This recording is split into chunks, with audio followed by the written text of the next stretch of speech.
외계 행성에서 복제 인간으로 살아가는 한 남자의 이야기가 시작됩니다.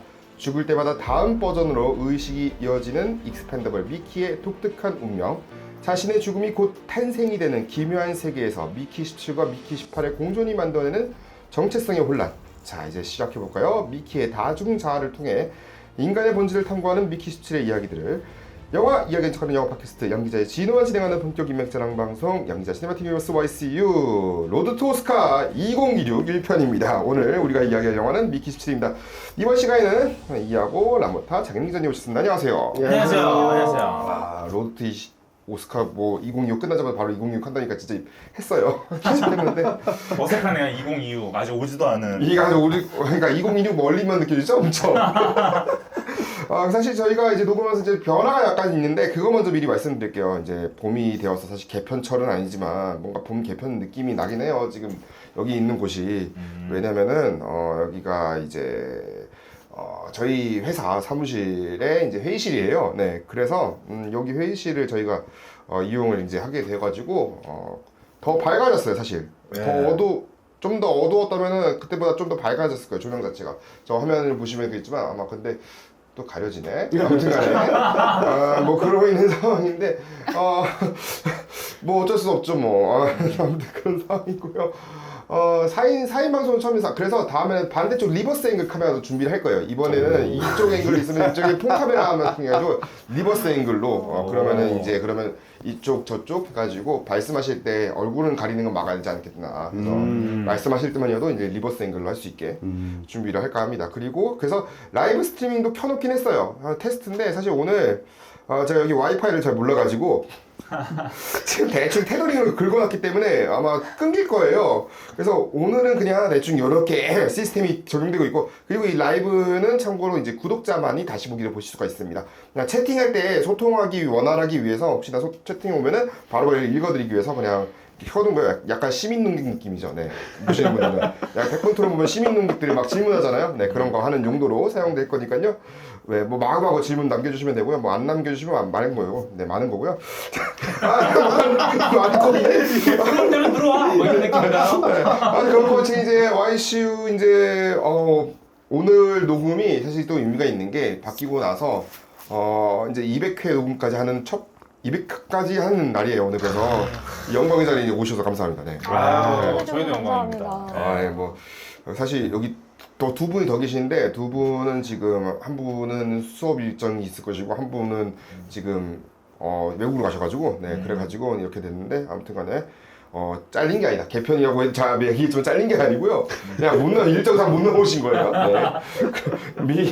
이것도 말씀 개편이라고 또 이제 내가 잘린 거야? 막 이런 느낌 말씀하실 거 가지고 절대 그런 거 아니고요. 네.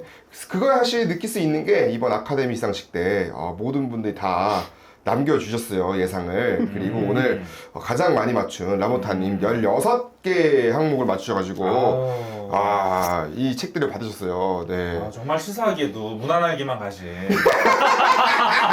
시사할까요? 이게 이길 수 있는 걸 택하는 게 되게 그쵸. 합리적인 거죠. 그래서 이기긴 근데 어차피 재미는 없네. 이 투표의 주인공은 마이키 메리스를 맞추신 이하고님이랑 이제 에일리언 모디러를 이제 시전하시는 그러니까 장혜영 기자님은 오프닝도 너무 재밌었는데 뭐 그럼에도 불구하고 제가 어쨌거나 이제 양 기자님이 차려주신 밥상에 이제 받아가지고 아마 지난번에 그 헤어질 결심 한 3년 전인가로 그때 받았는데 그때 이후로 또 받아서 그때랑 비슷하게 똑같이 YCU 저희 처음이랑 같이 했었던 이제 뮤지컬 판타지아님이라고 했지만 지금 현재 영화를 왕성하게 관람하고 계신 필름 판타지아님. 뮤지컬 판타지.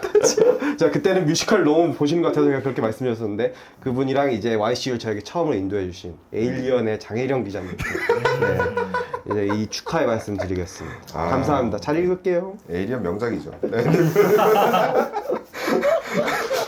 그래서 그때 라이브 하는데 이게 시각과성 부분이었을 거예요.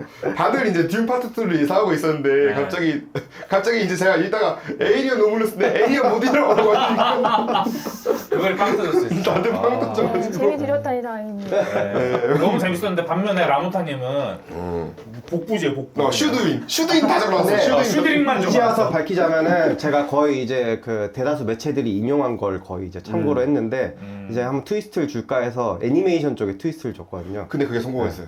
근데 솔직히 말씀드리면 저 애니메이션 후보 오른 거 다 한 편도 안 봤거든요. 그러니까 제 말은 그거죠. 한 번도 안 본 거를 이게 승부 예측을 하려고 하는데 뭐 도대체 뭐 할 수 있는 게 없으니까 결국에는 이제 대세를 따르는 걸로 이제 하다 보니 그렇게 됩니다. 아 근데 애니메이션 그게 왜냐면 셌던 게 그때 이게 저희 뭐 인디와이어, 버라이어티, 할리우드 리포터, 렉스 피처, 판단과 IMDb 다 그 미국 유수의 매체들과 그 사이트, 티켓 사이트에 IMDb는 또 데이터베이스고 그런 곳들인데 거기를 다 이겼어요.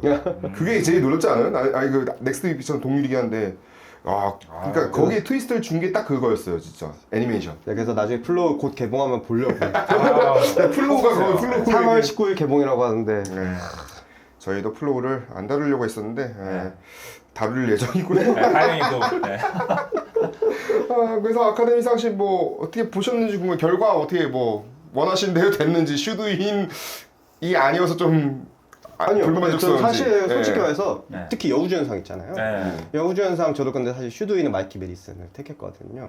그래서 근데 그걸 보고서 좀 그 아카데미 이번에 사실상 그 상 받은 작품들을 통해서 그 뭔가 아카데미 시상식이 지향하는 그 기조를 좀 판단할 수 있을 거라고 생각하는데 이번에 그 기조 자체가 아노라라는 작품 자체가 어떻게 보면은 좀 그 살짝 사회 메인스트림에서 벗어난 직군에 대한 이야기인 만큼 좀 뭔가 이번 아카데미 시상식 자체가 사실 이런 표현 쓰긴 좀 그래서 트럼프 시대를 맞이해가지고 좀 뭔가 그 대조적인 뭔가 좀 더 진보적인 시선을 그런 뭔가 피력하는 의미에서 좀 그렇게 아노라를 택하지 않았을까라는 생각이 들더라고요. 결집이 됐다. 네. 그래서 사실 뭐 이런 아까 말씀드렸다시피 아카데미 수상 결과를 통해서 뭔가 그 해 시상식이 뭔가 지향하는 뭔가 태도나 그런 뭔가 스탠스를 좀 파악할 수 있을 거라 생각하는데 제가 참 인상 깊게 봤던 아카데미 시상식이 예전에 2008년도 아카데미 시상식이었거든요. 2008년. 근데 아마 그 기자님은 아실지 모르겠는데 그 해에 미국에서 대대적인 작가조합 파업이 일어나가지고 그때도 파업이 있었죠. 네. 그래서 시상식이 열리느냐 마느냐 그 귀추 때문에 사실상 그 해 시상식이 제대로 준비가 안 된 상태로 그게 열렸었는데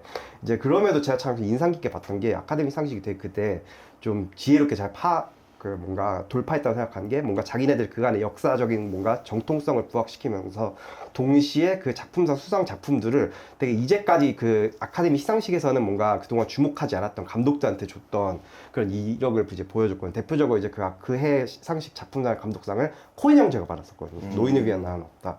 사실 코엔 형제가 그 인디펜던트계에는 되게 상당히 그 뭐 신성이지만 이제 그 소위 말하는 아카데미 시상식 그 보수적인 사회에서는 2단화로 이제 취급받았기 때문에 그동안 이제 아카데미 시상식의 뭐 유력 후보로 이제 거론이 안 됐지만 코엔 형제가 수상을 함으로써 뭔가 새로운 뭔가 뭐 스탠스를 뭔가 나아가고자 하는 뭔가 시상식 그 태도를 그때 그 해 시상식에서 이제 발견할 수 있었는데 이번에 2025년 이제 아카데미 시상식 같은 경우에도 이제 아노라를 통해서 뭔가 이제 그 쉽게 이제 주목되지 않았던 그런 직군들에 대한 사람들의 이야기를 통해서 뭔가 더 뭔가 확장된 뭔가 다양성을 뭐 인정하는 뭔가 그런 진보적인 시선을 앞으로 좀 유지하겠다라는 뭔가 나름의 뭔가 시상식의 기조를 판단할 수 있어가지고 그 자체는 결과가 되게 흥미로웠다고 생각해요. 같이 이제 방송을 처음 해주셔가지고 감사한데 어떻게 전체적으로 보셨는지. 근데 저는 항상 반대인 것 같아요. 그러니까 지금 다 막 우리 모두가 타야 될 데미모어가 못 타서 화가 난다 이러신 분들 많잖아요. 근데 저는 솔직히 상관없거든요. 뭐 마이키 메디슨이 타도 탈만했고 데미모어가 타도 탈만했다고 생각을 해서 큰 차이는 없는데 오히려 나무주연상이 좀 문제라고 보거든요. 나무주연상은 AI가 들어가 있는 거잖아요. 이거 마치 진짜 우리 시험 볼 때 이렇게 고개 살짝 돌렸는데 안 봤어요. 근데 돌린 건 사실이잖아요. 근데 그 에드리언 브로디가 받았다는 것 자체가 좀 문제가 좀 있지 않나라는 생각이 드는데 아무도 인지적으로 안 하고 다 온통 관심은 데미무어예요. 그리고 플러스하면 시상 너무 길어 소감이. 맞아요. 예. 소감을 수상 소감도 최악이었고 건 적당히 던지는 것도 해야지. 최악이었고 여러모로 최악이었어요. 덕분에 그 다음 시상 관련해가지고 이거 시간을 줄여야 됐잖아요. 네 맞아요. 다음 여우주연상이랑 모든 관심을 자기한테 쏠리게 만들어 버렸어. 네. 그러게 자기 상 2번이나 탔으면서 그렇게 그니까. 할 말이 많을까? 뭐 그리고 심지어 진지하고 재미없는 스타일이에요. 그리고 제일 중요한 거는 에드리언 끊었죠. 노래가 나오잖아요. 음악이 나오고 끊었어. 끊었으면은 좀 뭔가 다른 말이라도 할 줄 알았어. 근데 내용이 똑같은 말을 또 그러니까. 하고 있으니까 뭐 어쩌라는 건지. 그냥 자기 기분에 취한 그냥. 그럼 그냥 빨리 나가세요인데 이게 생방송을 결국 시간이 네. 제일 중요하거든요. 생방송의 시간은. 네. 아카데미 측에서도 한 3시간 반에서는 끊으려고 하는데 항상 네. 안 되거든요. 오버가 되거든요. 항상 보면은. 네. 근데 그 오버를 오버하게 만든 사람이 완전히 더. 그렇죠. 근데 요즘 참 웃긴 게 우리나라 영화상은 좀 요즘에 좀 이상한 게 청룡이었나? 거기는 오히려 수상소감을 더 시키잖아요. 요즘에는. 아 그래요? 요즘 시간이 좀 남아가지고 오. 작품상 할 때 갑자기 배우분들한테 막 시켜. 오. 시간이 좀 남아가지고. 그럼 오히려 좋네요 우리나라에. 그 시간이 좀 뭔가 그러니까 그만큼 빨리빨리 진행했었나 봐요. 음. 근데 그건 있죠. 그 대신에 거기는 VCR을 틀죠. 그런 기술상 분야는 그래서 그렇구나. 사전수상. 사전수상. 사전수. 그래서 이번에 아카데미 때 저는 개인적으로 좋았던 거는 그 촬영상이랑 촬영상 맞나? 촬영상이랑 의상상, 미술상 이런 거 다 이렇게 이렇게 와가지고 배우분들이 다 와가지고 그걸 소개해주고 배우, 막 만드는 음. 과정도 보여주고 음. 인터뷰도 조금 보여주고 이러니까 그런 그게 거- 너무 좋더라고요. 맞아요. 올해는 그게 확실히 좋았고 장기 기자님 어떻게 했습니까? 저는 너무 지루하게 만들었어요. 우리가 하니까 재밌는 거야. 그러니까 우리만 재밌는 거야. 정말 지금까지 한 7, 8년 봐왔는데 너무 재미없는 이런 시상식 어. 처음이었어요. 그래가지고 막 중간에 너무 졸려가지고 졸려서 끌까 막 생각했는데 너무 주요 부분이 남아있으니까 뭐 어떻게 할 수가 없더라고요. 그 정말 막 허벅지 찔려가면서 봤던 것 같은데 세상에. 아카데미 기자 허벅지 찔러가면서 봐야 하는데. 네, 아. 문제는 전 영어를 잘 못하니까 그 네. 원방송을 볼 수가 없어서 OCN으로 봤는데 그 네. OCN에 번역을 AI로 하나 봐요. 어 이것도 맞아요, AI 맞아요. 맞아요. 그 얘기 했었어, 맞아. 우리 여기 하다가 하다 AI가 막 고치고 지가 막 어. 고친 뭔 것도 말인지도 이상하고. 모르겠고 음. 정말 너무 짜증 나가지고 네 영어도 못하는데 대충 알아듣고 그 그림만 보고 뭐 이러고 있으면 정말 재밌어요. 아니 웃긴 게 그냥 차라리 그냥 속기사 하는 게 이제 나을 것 같아. 그쵸. 이제 와서 보니까. AI 맞아요. 너무 심각하고요. 그리고 약간 그 이동진 평론가가 안 나와서 그런가 되게 중구난방에다가 아이고. 너무 내가 안 해서 못 봤어. 안 봐서 아. 몰랐어. 저희는 못 봤어요. 저희는 그 발표 순간만 키고 나머지 그냥 문서보거든요. 아, 네. 예. 영화에 대한 그 정확한 전문성이 지식을 좀 떨어지는구나. 말해줄 사람이 필요한데 네. 이경희 감독님 오시긴 했는데 아무래도 첫 방송이기도 하고 그래서 그런가 진행이 매끄럽지도 않은 부분이 아하. 그 본인들도 셋이 그쵸. 지나면서 좀 지치는 느낌이 제가 지쳐서 그런가 뭔지 모르겠는데 그러니까 힘들어하는 어차피 통역을 할 게 아니면은 본인이 통역을 할 게 아니면은 차라리 영화 전문가를 데려오는 게 더 맞아요. 나았을까 생각도 들고 여자분 중에 차라리 아니면 그 통역사업 대신에 네 감독님 맞아요. 말고 영화를 정확하게 알 수 있는 차이가 평론가나 기자 기자가 신의 있어요. 21 기자님들 감독님도 맞아요. 괜찮긴 한데 다 전문 분야, 그러니까 자기의 전문 분야잖아요. 그 총평을 해줄 사람이 한 명은 필요한 집이 거거든요. 하시는 분들 차라리 그분들을 모시고 오는 게 차라리 나았을 건다는 생각이 들어요. 네. 신의 21에서 집이 한 명은 하시는 아나운서 출신 분이시고 한 명은 팝 칼럼니스트고 그러니까 한 명은 팝칼럼니스트니까 사실은 그래 뭐 엘튼 존 얘기할 때는 좋겠지. 아 그쵸. 그렇죠. 음악상 관련 얘기할 때. 얘기는 뭐 컴플리트 언론이나 여러 그렇지 가지 그렇지. 이야기는 밥 딜런 얘기할 정확하게 해주실 수가 그쵸. 있는데 전반적인 거는 셋 다 약간 부족한 느낌이 들어요. 그 아카데미 시상 자체도 너무 지루한 느낌? 불도 나고 그래가지고 다들 약간 수견 그렇죠, 조금 그렇죠. 하면서도 조금 끼를 살리는 느낌이었는데 그건 재밌더라고요. 끼 살리는 그다음에 부분. 이제 뭐 서브스턴스 오마주 하면서 나오는 것까지는 되게 재밌어. 아 이런 톤으로 가나보다 진행자가. 그러면서 좋았는데 너무 지루했어요. 그게 코난 오브라이언 맞아. 때가 아니고 옛날에 빌리 크리스탈 시절 때도 옛날 했던 거예요. 옛날부터 빌리 크리스탈 때는 옛날에 그 뭘 했었냐면은 그 반지의 왕의 기한 시대였을 거예요. 그때 막 그래서 막 간달프 뒤에 타고 말 타고 있는 그거 패러디하고 그랬어요. 진짜 캐리비안 해적 후보였기 때문에 캐리비안 해적 그 잭 스페로 하면서 막 등장하는 장면 나오고 막 배 타고 나오고. 배 타고 나오고 그거 다 오마주하고 그랬었거든요. 그리고 오마주 패러디 이런 거 좀 더 많이 했으면 재밌었을 것 같은데. 근데 그 오히려 소방서장한테 그거 읽는 거 너무 재밌었어. 읽힌 거. 조커 2 그거 떨어진 거 얘기한. 그분도 되게 재치가 있으시더라. 다들 프롬프트 있긴 하는 건데 그런 거 시키는 거 좋았고 역시 그리고 뭐 위키드는 공연만 열심히 잘 하시다 다행히도. 공연 하시고 딱 그 제가 말씀드렸던 의상상 미스상 그거 2개만 딱 챙겨 가시고 가셨다. 네, 열심히. GPT 정도 해주고. 네, 그렇죠. 오프닝 공연 해주시고. 에멜리아 페레즈는 그래요. 네, 딱 그 여파가 너무 컸어요. 네. 아 근데 그거 약간 재밌지 않았나요? 뭐 MC가 그 약간 돌려가기 약간 돌려가겠어요. 네. 그 배우한테 직접. 혹시나 오스카에 대해서 불만사항이나 이런 거 트위터 남기고 싶으면 제 이름은 지미킴입니다. 네. 이런 식으로. 아 근데 그거 오히려 약간 커버 쳐주는 거 아니었어요? 그 배우가. 그래서 그 배우가 막 감사의 표시를. 뭐 이렇게 반반. 야 그거는 인사할 때 처음 인사할 때고 그래요? 두 번째 할 때는 이걸 좀 애매했어 표정이. 그 레드카페 보셨어요? 레드카페 조금 보셨어요? 안 봤어요. 봤어요? 거기서 에멜리아 페레즈 그 소피아 그 배우는 어떻게 나왔어요? 안 나? 모르겠어요. 내가 그렇게 집중해서 볼 시간이 아니어가지고. 저는 그 OCN 방송을 봤었을 때 마지막에 이경민 감독님 했던 그 멘트가 엄청 좋았거든요. 헐리우드가 두 번째 기회에 대해서 좋게 생각해주는 것 같다. 왜냐면 그 배우가 입장할 때 맞아주고 또 이 배우를 너무 이렇게 차별하지 않는 그런 분위기가 성숙한 분위기가 자기는 되게 인상 깊었다. 왜 보면 최근에 김새로운 배우도 있고 여러 가지 이제 사람이 실수를 하는 일이 있잖아요. 그렇죠. 그런 인거에 대해서 한국 사회가 굉장히 닫혀 있는 게 아닌가. 한 번 더 기회는 줘야 연자제 되지 전 않는데. 그러니까 지금 수입사들도 고민이 많잖아요. 이거 수입하신 에밀리아 그러게요. 페레즈 무려 20만여 BP가 어제 말씀하시기에 그러던데 20만 힘들 텐데 20만이요? 20만 너무 힘들 텐데 어떻게 하냐. 네. 근데 그러니까 석고대제도 해야 나가서 배우가 가서 석고대제도 해야지 뭐 별 수 있나? 그렇죠. 죄송합니다. 살려줘. 왜냐면 이게 한국 그 이제 윤여 선생님을 대상으로 한 맞아요. 말이기 때문에 이게 더 맞아요. 커거든요. 이게 많은 우리나라에서는. 반발이 있나요? 네. 그런 그 부분에 대해서 많이 안 찾아봤어요. 저는 영화만 아마 봤었어요. 우리나라에서 그게 더 크죠. 왜냐면 그 발언 자체 대상자가 우리잖아요. 한국인 시상식이냐 막 이런 식으로 아카데미가. BTS도 까고 그랬죠. 그렇죠. 그래서 포스터 자체가 주인공이 없고 맞아요. 조연이 주인공처럼 이렇게 나와 그러니까 있잖아요. 조센드라가 주인공처럼 나와 이제 약간 승부 포스터죠. 승부 같은 느낌. 승부도 맞아요. 이제 그러니까 아마 편집을 안 한다고 했었는데 네. 그래도 이제 어떻게 유한 씨를 넣겠어. 그러니까 이제 다 이제 거기지 포스터의 네. 주인공. 승부에게 궁금한데 승부 바이포엠 그쪽에서 살릴까요? 살리겠죠. 그렇죠. 살려야 되는 게 이제 박스 오피스 얘기를 아 맞다 그거 얘기만 하고 왜냐면 돌아가신 분 중에 저희가 그때 인메모리엄 시간 때 네. 제가 그때 얘기 못했던 부분이 있었는데 왜냐면 안 나왔어. 몇 명이 안 나왔어. 누구요? 알랭드롱 안 나왔고 맞아. 알랭드롱 안 나왔고 그리고 올리비아 헤스가 안 나왔어요. 그러네요? 그러니까 이 몇 왜 안 명이 나왔지? 안 나오길래 왜 안 나온 거야? 이 두 명은 그래도 나름 네임드 있는 그쵸. 배우분들이잖아요. 너무 유명하잖아요. 내가 알고 있어 저는 진짜 네임드 있는 배우분들인데 로미아 안 줄리 됐어요? 안 나왔어. 몰랐는데. 그래서 안 나온 사람 몇 명 리스트를 오히려 기사화 시켜가지고 나온 게 있어 현지에서. 이분들도 스낵됐냐고 막. 이분들은 왜 안 나오냐고. 아니 인물무리가 스너비 돼. 그러니까 인메모리엄이 스낵이 되냐고 어떻게. 맨 마지막에 지네크만 생각하다가 지네크만 최근에 돌아가셔가지고 그것만 깔았나 봐. 왜 이 몇 명을 놓치지?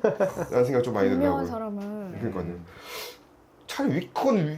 차라리 농담 아니고 위키백과 보면은 위키피디아 인 2024 가면은 네. 인 필름 2024 가면 거기 돌아가신 분들 이름 딱 나와요. 아니 거기만 참고해도 돼요. 보고 베끼기만 해도 되겠다. 거기만 참고해도 돼 충분히. 왜 그랬을까? 왜 그랬을까 하는 의문점이 좀 많이 들더라고요. 일부러 놓치지는 않았을 것 같은데 안타까워요. 네. 그거 있고 이제 다음으로 넘어갈게. 왜냐면 지금 바이포엠 얘기 나와서 말인데 저희가 이제 다음 코너는 3월 7일날 금요일날 박스오피스 탑10 한번 알아보는 시간인데 네. 확실히 아카데미 수상 이후라서 그런지 아카데미 수상작들이 후보에 많이 10위권에 많이 올랐어요. 네. 다시 올라왔어. 네. 왜냐면 10위에 아직도 서브스턴스가 10위에 있고요. 아, 네. 54만 누적. 그리고 9위가 아노라도 어제 2,000명이 봐가지고 5만 9천 명 돌파했고 아마 오늘 6만 명 돌파할 것 같아요. 확실히 아카데미 효과. 아카데미 효과가 크죠. 8위가 양들의 침묵이 재개봉을 했어요. 맞아요. 네. 봐야 되는데. 명작이죠. 저 아직 안 봤거든요. 극장에서 안 봐가지고. 그쵸. 네, 극장에서 안 봐도 무조건 극장에서. 저는 뭘로 봤냐면요 이러면서 뻔하죠 뭐 KBS에서요 더빙으로 얘네 묘한 토요명화에서 그러니까 이게 뭐였냐면 그러니까 아카데미 이제 그때는 아카데미 시즌 되면은 이제 명화극장 토요명화 주말 명화에서 아카데미 수상작 시리즈 막 이런 식으로 했어요. 그래서 막 유주얼 서스펙트, 양들의 침묵, 뭐 필라델피아 이런 거 방송했던 시절이 있어요. 필라델피아. 예, 이런 거 방송했던 시절이 더빙 있어요. 들어가서? 네? 더빙이 더빙 들어가서 네, 어, 그렇죠. 네. 그래서 양들의 침묵도 그걸로 봤고요. 네. 그리고 7위가 힘내라 대한민국 다큐멘터리가 그래요. 이럴 수가. 네, 이럴 수가. 네, 언빌리버블이네요. 네, 4만 9천 명 돌파했다는 소식이고요. 6위가 괜찮아. 아까 말씀드렸던 바이퍼예요. 이거 봤어요. 어떻게 보셨어요? 재밌어요. 재밌죠? 네, 재밌고 그리고 개인적으로 이래 배우를 굉장히 좋아하거든요. 저는. 네. 왜냐면 그 어린 나이에 솔직히 필모그래피에서 한 번 꺾여도 되거든요. 단 한 번도 실패한 적이 없어요. 매 영화마다 다 좋아요, 연기가. 그래서 저는 이래 배우가 사흘도요? 네? 사흘에서도? 네, 다 좋아서 저는 이 배우가 이제 성인이 되면은 장난 아니겠다. 네, 이 생각이 들어요. 근데 저보고 먼저 보셨다고 하지 않았어요? 저는 부산영화제에서 봤었는데 사실 너무 아, 실망해가지고 부산영화제에서 너무 기를 빨렸던 영화였어요. 근데 기대를 이게 너무 많이 했나 봐요. 편집이 좀 많이 된 건가? 그쵸? 그럼 저는 아, 그래요? 지금 뭐가 개봉된 되겠구나. 거 안 봐가지고 음. 몰라요. 왜냐면 개봉하고 나서는 오히려 호평이 좀 더 많아가지고 그래요? 저도 그냥 평범한 보긴 했는데 6점이긴 한데 영화제 거는 너무 편집이 제대로 안 돼 있어가지고 아, 그래요? 이거 편집 많이 들어가겠다 생각 많이 들었고 왜냐면 그 사이에 1년이 넘는 시간이 네, 지났고 그러니까 2년 전에 봤어요 저는. 또 이제 왜냐면 그 다음에였나요? 그 다음에 부산 이후에 베를린 갔잖아요. 그래요? 편집이 작년에 좀 베를린 들어갔나 갔잖아. 보네. 그럼 베를린 버전은 또 편집하지 않았을까 싶어요. 아. 저는 뭔가 이 대학교에서 네. 뭔가 이렇게 작품 아마 근데 뭐 졸업 작품 영화제 버전이 좀 뭔가 좀 둔탁한 면이 좀 있긴 있어. 한국 영화 일부 한국 영화 왜냐면은 확정입니다 하고 그거 언제까지 납품하실 거야 이런 그 경우도 영화도 있다고 해요. 그런 막 얘기 들어보면 어제까지만 편집을 하도 왔어. 그죠. 이런 얘기 막 그렇죠. 그게 그거예요. 맞아. 그런 그래서- 준비할 때. 그래서 이게 완성품이 아닌 경우가 있어요 가끔. 그래서 그 맞아요. 옛날에 어떤 영화인데 어떤 영화도 이 10월 말에 개봉하는 작품 그렇죠 10월 말에 개봉하는 작품인데 10월 초에 아무튼 그냥 했잖아요. 그래서 10월 말 버전이 있어요. 뭐 그래서 10월 말에 개봉하는 버전으로 다시 한번 와주시면 감사하겠습니다. 이런 식으로 얘기를 하더라고요. 그래서 감안했죠. 감독님도 첫 작품이고 작가 어. 출신이고 하니까 감안은 하긴 했는데 제가 너무 기대를 그러면 많이 수정 버전을 보셔야겠네. 뭔가 그런가 수정 봐요. 버전. 근데 확실히 저는 약간 보면서 느낌이 약간 디즈니 맞아요. 채널에 나오는 맞아요. 아. 디즈니 채널에 이제 그런 거 많이 나오잖아요. 그런 옛날에 뭐 젠데이아도 막 이런 거.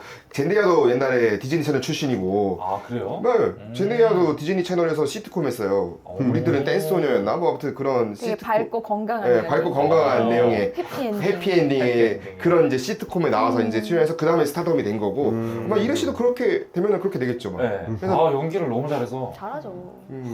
볼 때마다 감탄해요 이래 배우고. 저는 뒤에서 디즈니 채널 그거 참 그런 한국에도 이런 작품이 있어서 참 좋긴 한데 근데 손익이 엄청 높더라고요. 왜 높은 거죠? 이거 왜 높은 건지 이해가 안 돼요. 200 아니에요 200? 그러니까 아니 100이 넘더라고 100만이 넘더라고. 왜 이렇게 100만이 넘지?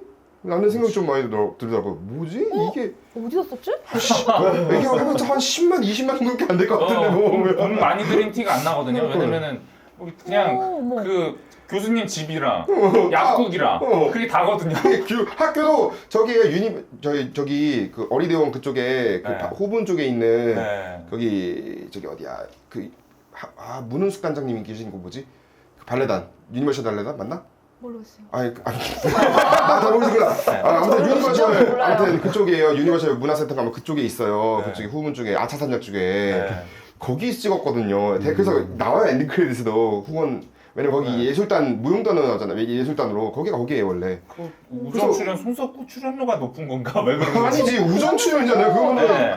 많이 안 받았거나 안 받았을 것 그렇죠. 같은데. 왜냐면 좀 드라마 한정적인 인연으로 나온 거라서 네. 네. 멜로가 체질이죠. 맞아요. 감독이죠. 정말 미스터리네요 진짜. 그래서 이거 왜 이렇게 높은지에서 미스터리였고 아무튼 흥행은 실패할 것 같아요. 너무 높아가지고 너무 손익이 높아서 손익은 아쉽네. 드디어 바이퍼엠이 제가 이거 성공하면 인정한다고 했는데 아직 모르겠어. 승부로 성공해야지 인정받는 거예요. 그렇죠. 승부를 성공하면 인정받는다. 그런데 그건 전략 잘 짜고 있지 않나요?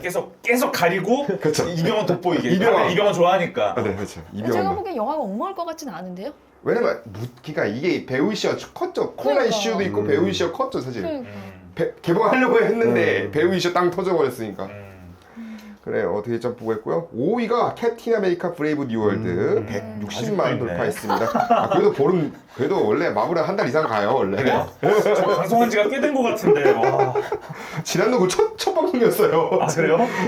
아무튼 160만 돌파했고요. 4위가 콩클럽입니다. 3만 명 지금 돌파. 정말 의외입니다. 콩클라베가 잘 되고 있어요. 네, 잘 되고 있어요. 저는 저도. 아유 무슨 종교 아우 지루해 안 보 이럴 줄 알았거든요. 종교 영화 잘 돼요. 아 그래요? 종교인들이 많이 가서 봐요. 아무튼. 근데 이거는 제가 교구 문제는 이거는 제가 그 콩클럽에 저희 녹음할 때 다시 한번 얘기하겠지만 현지 이제 그쪽 이제 그런 계신 분들 반응 싫어하지. 보면은 싫어하죠. 아. 이게 뭔 헛소리냐. 뭐 말도 안 돼서 네, 그냥. 그렇죠. 그런 얘기는 하죠. 우리는 네. 이렇지 않다 또 네, 생각할 그렇죠. 수도 있고. 근데 어차피 이거 소설입니다. 소설이 먼저 여기는 앞구나. 이게 왜냐면은 안 보신다고 했어요.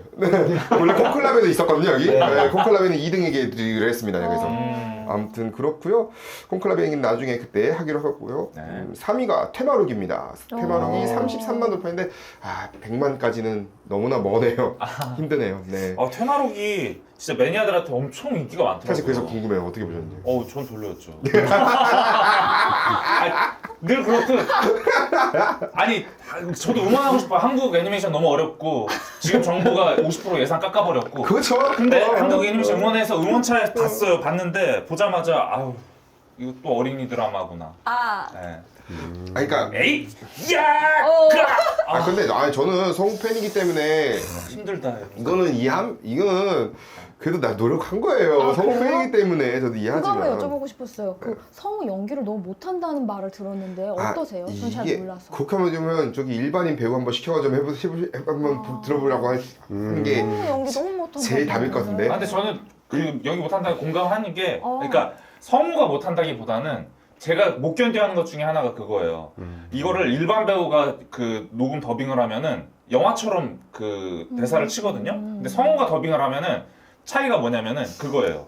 그냥 걸어가서 상대한테 대사하는 것도 걸어갈 때도 에이? 그래서 굳이 아. 중간에 이 추임새를 계속 넣거든요. 네. 그 성우분들이 맞아. 그게 걸려요 항상. 그건 거슬려요. 있어요. 왜냐면은 그렇죠. 이거는 뭐 무한도전 주말의 명화편 보시면 그 유명한 에피소드 있잖아요. 네.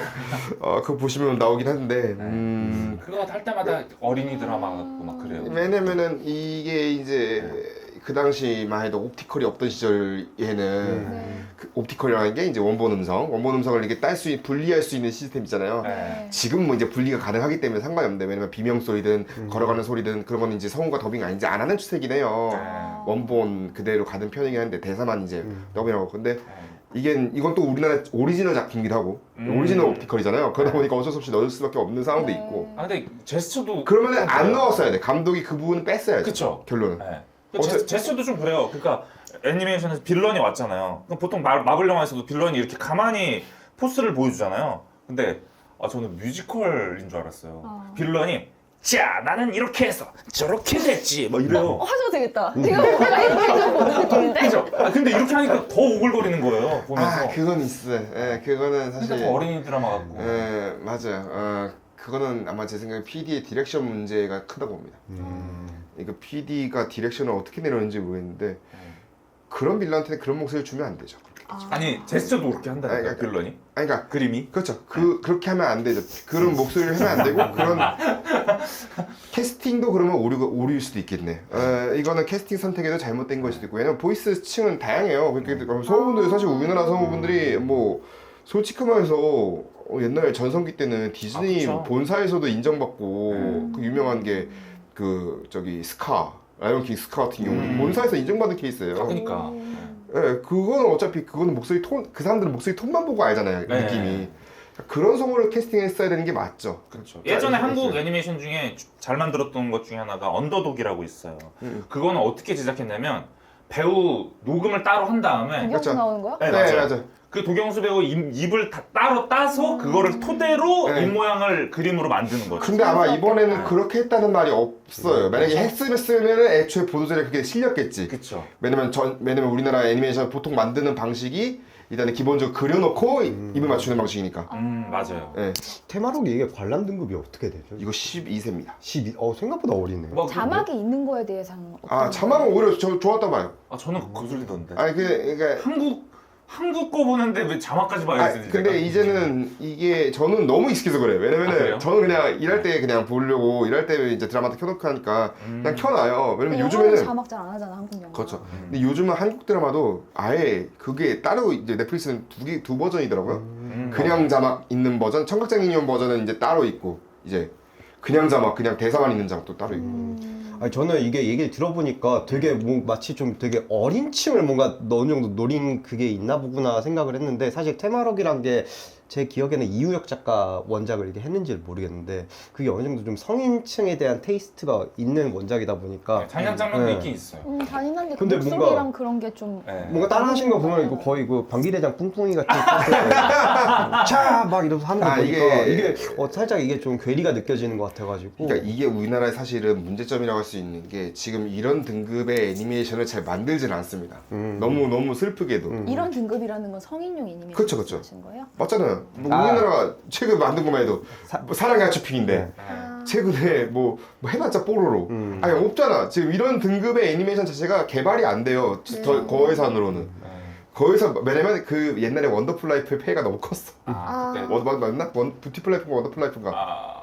원더풀 라이프인가? 아니 뷰티풀 라이프인가? 헷갈리네. 아이고 너 너무 오래된 뷰티풀 원더풀 라이프가 고레다 이렇게 관계가 없군요. 그 아무튼 뭐 있었네? 정리하세요 빨리. 뷰티풀 원더풀 데이지. 원더풀 데이즈.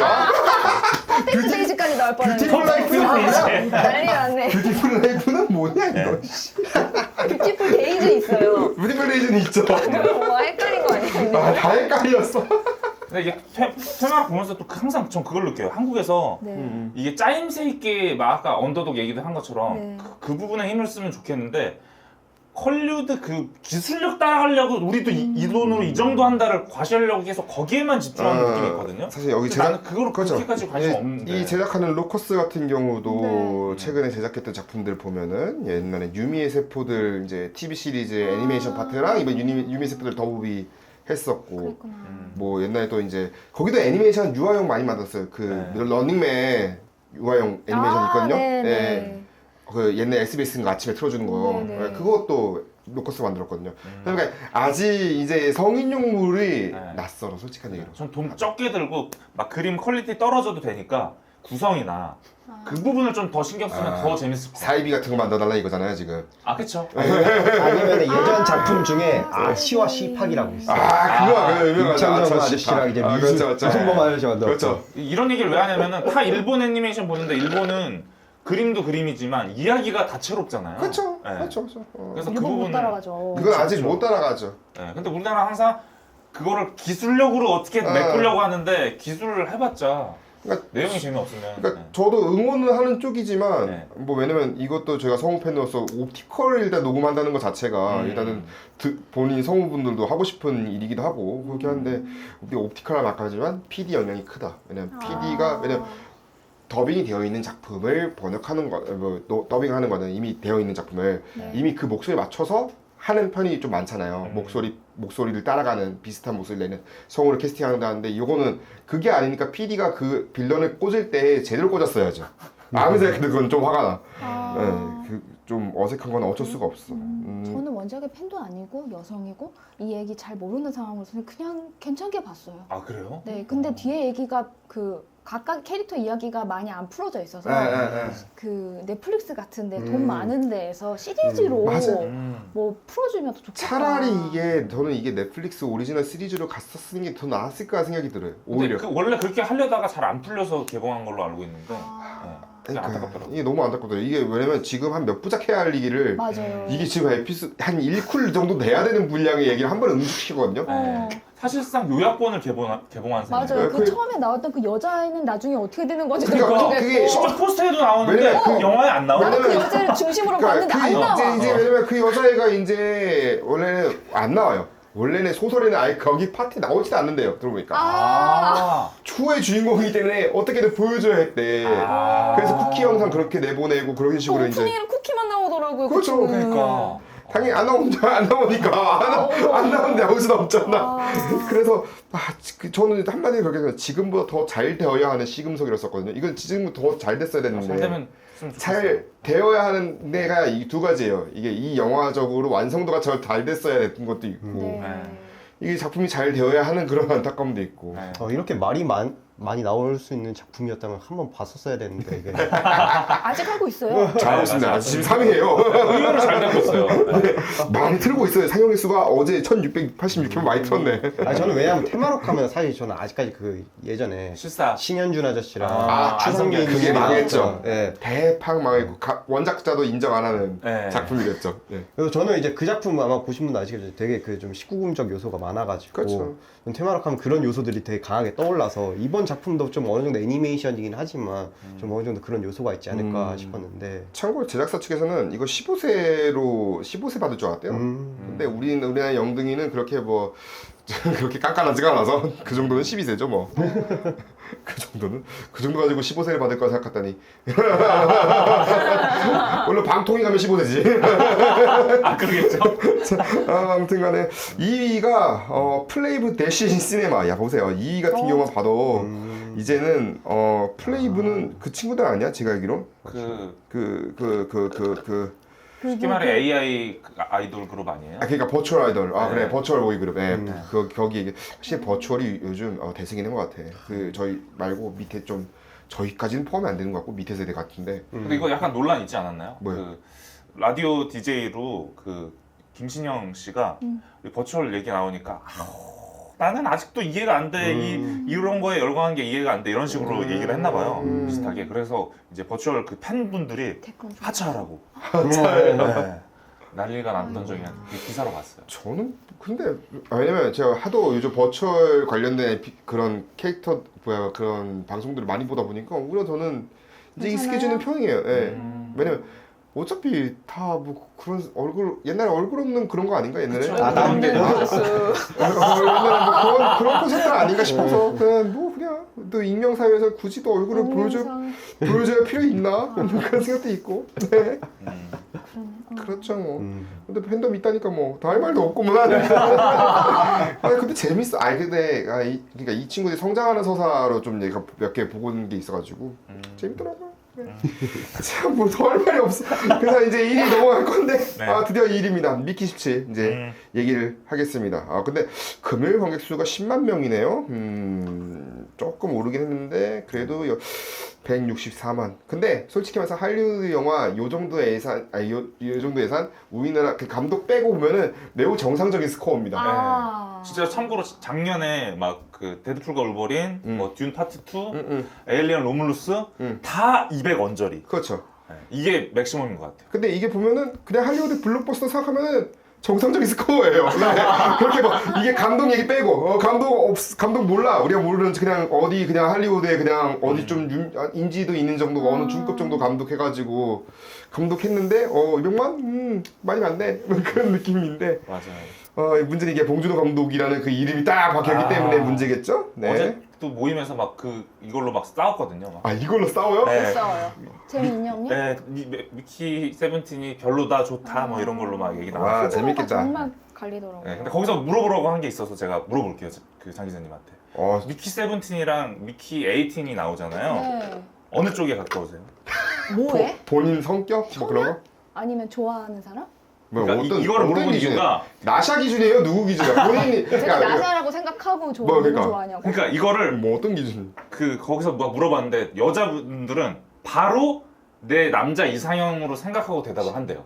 근데 남자인 저한테 물어봤을 때 저는 본능적으로 약간 너부터 17이 내향적이고 18이 외향적이니까 그거 물어보는 건가? 자기 성격 물어보는 건가? 하면서 그렇게 대답을 했거든요. 근데 여성분들은 다 자기 남자 이상형이 어떤 취향에 가까운지를 전 대답을 했대요. 아니었는데? 아 그래요? 네, 아까 17이랑 비슷하냐는 건 18이랑 비슷하냐고 하는 거냐 물어보는 아, 줄 그래요? 알았는데. 그랬구나. 저 17 아니에요? 저 17인데. 대부분 다 잘 17인데 못해요. 막 18, 18 나온 경우도 있긴 하더라고요. 그렇군요. 그래서 이거 미키 17인지 17인지 17인지 뭐로 읽어야 되냐고 물어봤을 때 그때 일단은 감독님은 뭐 아무렇게나 상관없다고 했었는데 그냥 미키 뭘로 할까? 17? 17라도 17 사실 모르겠어. 저는 세븐틴이 맞다고 보거든요. 네, 왜냐하면은 그냥 영어 발음이니까. 네, 우리가 판타스틱 4 부를 때 판타스틱 4라고 안 부르잖아요. 그렇죠. 어차피 아니에요. 여기서 영어에서 미키 17이라고 하니까 그냥 17 하겠습니다. 근데 네. 한국 이 특징 중에 제가 알아낸 것 중에 하나가 그게 있어요. 뭐요? 아이폰이 시리즈가 나오잖아요. 네. 웃긴 게 뭐냐면 아이폰 11을 야 아이폰 11 나왔더라 이렇게 말하거든요. 근데 그 다음에 12가 나왔잖아요. 야 아이폰 10이 나왔어. 11은 발음이 너무 익숙한 발음이라 11이라고 편하게 말하고 12는 이제 약간 익숙하지 않잖아요. 발음하기가 좀 힘들어. 그래서 12. 그거 귀찮아서 그런지 사람들이 다 11 때는 야 아이폰 11 나왔어 이러는데 아이폰 12가 나오니까 아이폰 12가 아니라 아이폰 10이 나왔어 13 나왔어 이렇게 바뀌는 거죠. 신기하네. 그 영향이 좀 있는 것 같아요. 이 미키 세븐틴도. 신기하다. 그거 좀 신기하네. 그래서 이제 장인희 기자님 작품 소개 부탁드릴게요. 소개요. 네, 미키 17은 2054년을 배경으로 하고 있고요. 빚내서 마카롱 가게를 열었다가 망한 청년 자영업자 미키가 모든 것을 잃고 무한 복제가 가능한 익스펜더블로 거듭나게 되면서 겪게 되는 고군분투를 다루고 있는데요. 죽으면 기억과 생체 정보를 저장한 채 새로 프린트되는 소모품인 익스펜더블이 팬더블이었던 미키 17이 죽지 않고 18번째가 다시 프린트가 되면서 일어나는 예측부로 이야기를 그린 영화입니다. 네, 먼저 이걸 누구부터 말씀드리면 좋을까요? 자, 이영훈이 먼저. 아 저요? 네. 저는 이 영화 별 3개 줬거든요. 별 5-5개 만점에 네. 3개 주면서 약간 길게 썼어요. 오랜만에 길게 썼어요. 원래 항상 짧게 쓰는데 평으로 그렇게 썼거든요. 1,700억으로 모셔온 미슐랭 3스타 셰프가 만드는 창의적인 요리 과정을 지켜보다가 그 셰프 정체가 사실 방송인 풍자 언니였다는 게 드러난 순간 결국 풍자 언니가 물, 면, 스프 넣고 끓여준 라면 먹은 기분. 이렇게 적었거든요. 그러니까 중간까지는 저는 흥미롭게 봤어요. 그 과정들이. 근데 중간 이후에 그 약간 풍자적인 요소가 많이 나오는데 그 풍자가 너무 1차원 같아서 그래서 그냥 물, 면, 스프 넣고 끓이는 라면이라고 적었거든요. 그게 좀 아쉽다는 생각이 들었고 그리고 이게 원작이 요소에서 그 봉준호 감독이 빼버린 것 중에 하나가 네. 저는 빼지 말았어야 된다고 본 것 중에 하나가 한 요소가 있거든요. 그게 뭐냐면 이렇게 죽어야 미키 1이 죽어야 미키 2가 나오잖아요. 네. 그 개념인데 미키 17이랑 미키 18이랑 같이 이제 생활을 하게 되는 거잖아요. 네. 그러면은 음식 배분 문제라든지 네. 뭐 본인이 이제 어떨 때 본인이 나서고 어떨 때 본인이 안 나서는 문제라든지 그 부분을 철학적으로 고민을 많이 하고 디테일하게 봉준호 감독 디테일답게 디테일하게 살릴 수 있는 요소가 많은데 답통으로 넘기고 그냥 우리 알아서 지내면 되지 뭐 넘기고 오로지 이제 그냥 이렇게 허세만 있는 빌런을 상대로 빌런을 무찌르자 같은 그런 단순한 얘기로 흘러가 버리니까 그 부분이 좀 아쉽더라고요. 한 명에만 치중을 둔 것 같다. 뭔지 알 것 같아요. 이거 어떻게 살 것인가 이런 철학적인 고민이 있는 게 아니라 그냥 빌런 무찌르자. 네. 그렇게 흘러간 게 좀 아쉽더라고요. 라모타님은요? 저요? 네. 저 장희령 기자님이 줄 알고서요. 아무 생각 안 해봤어요.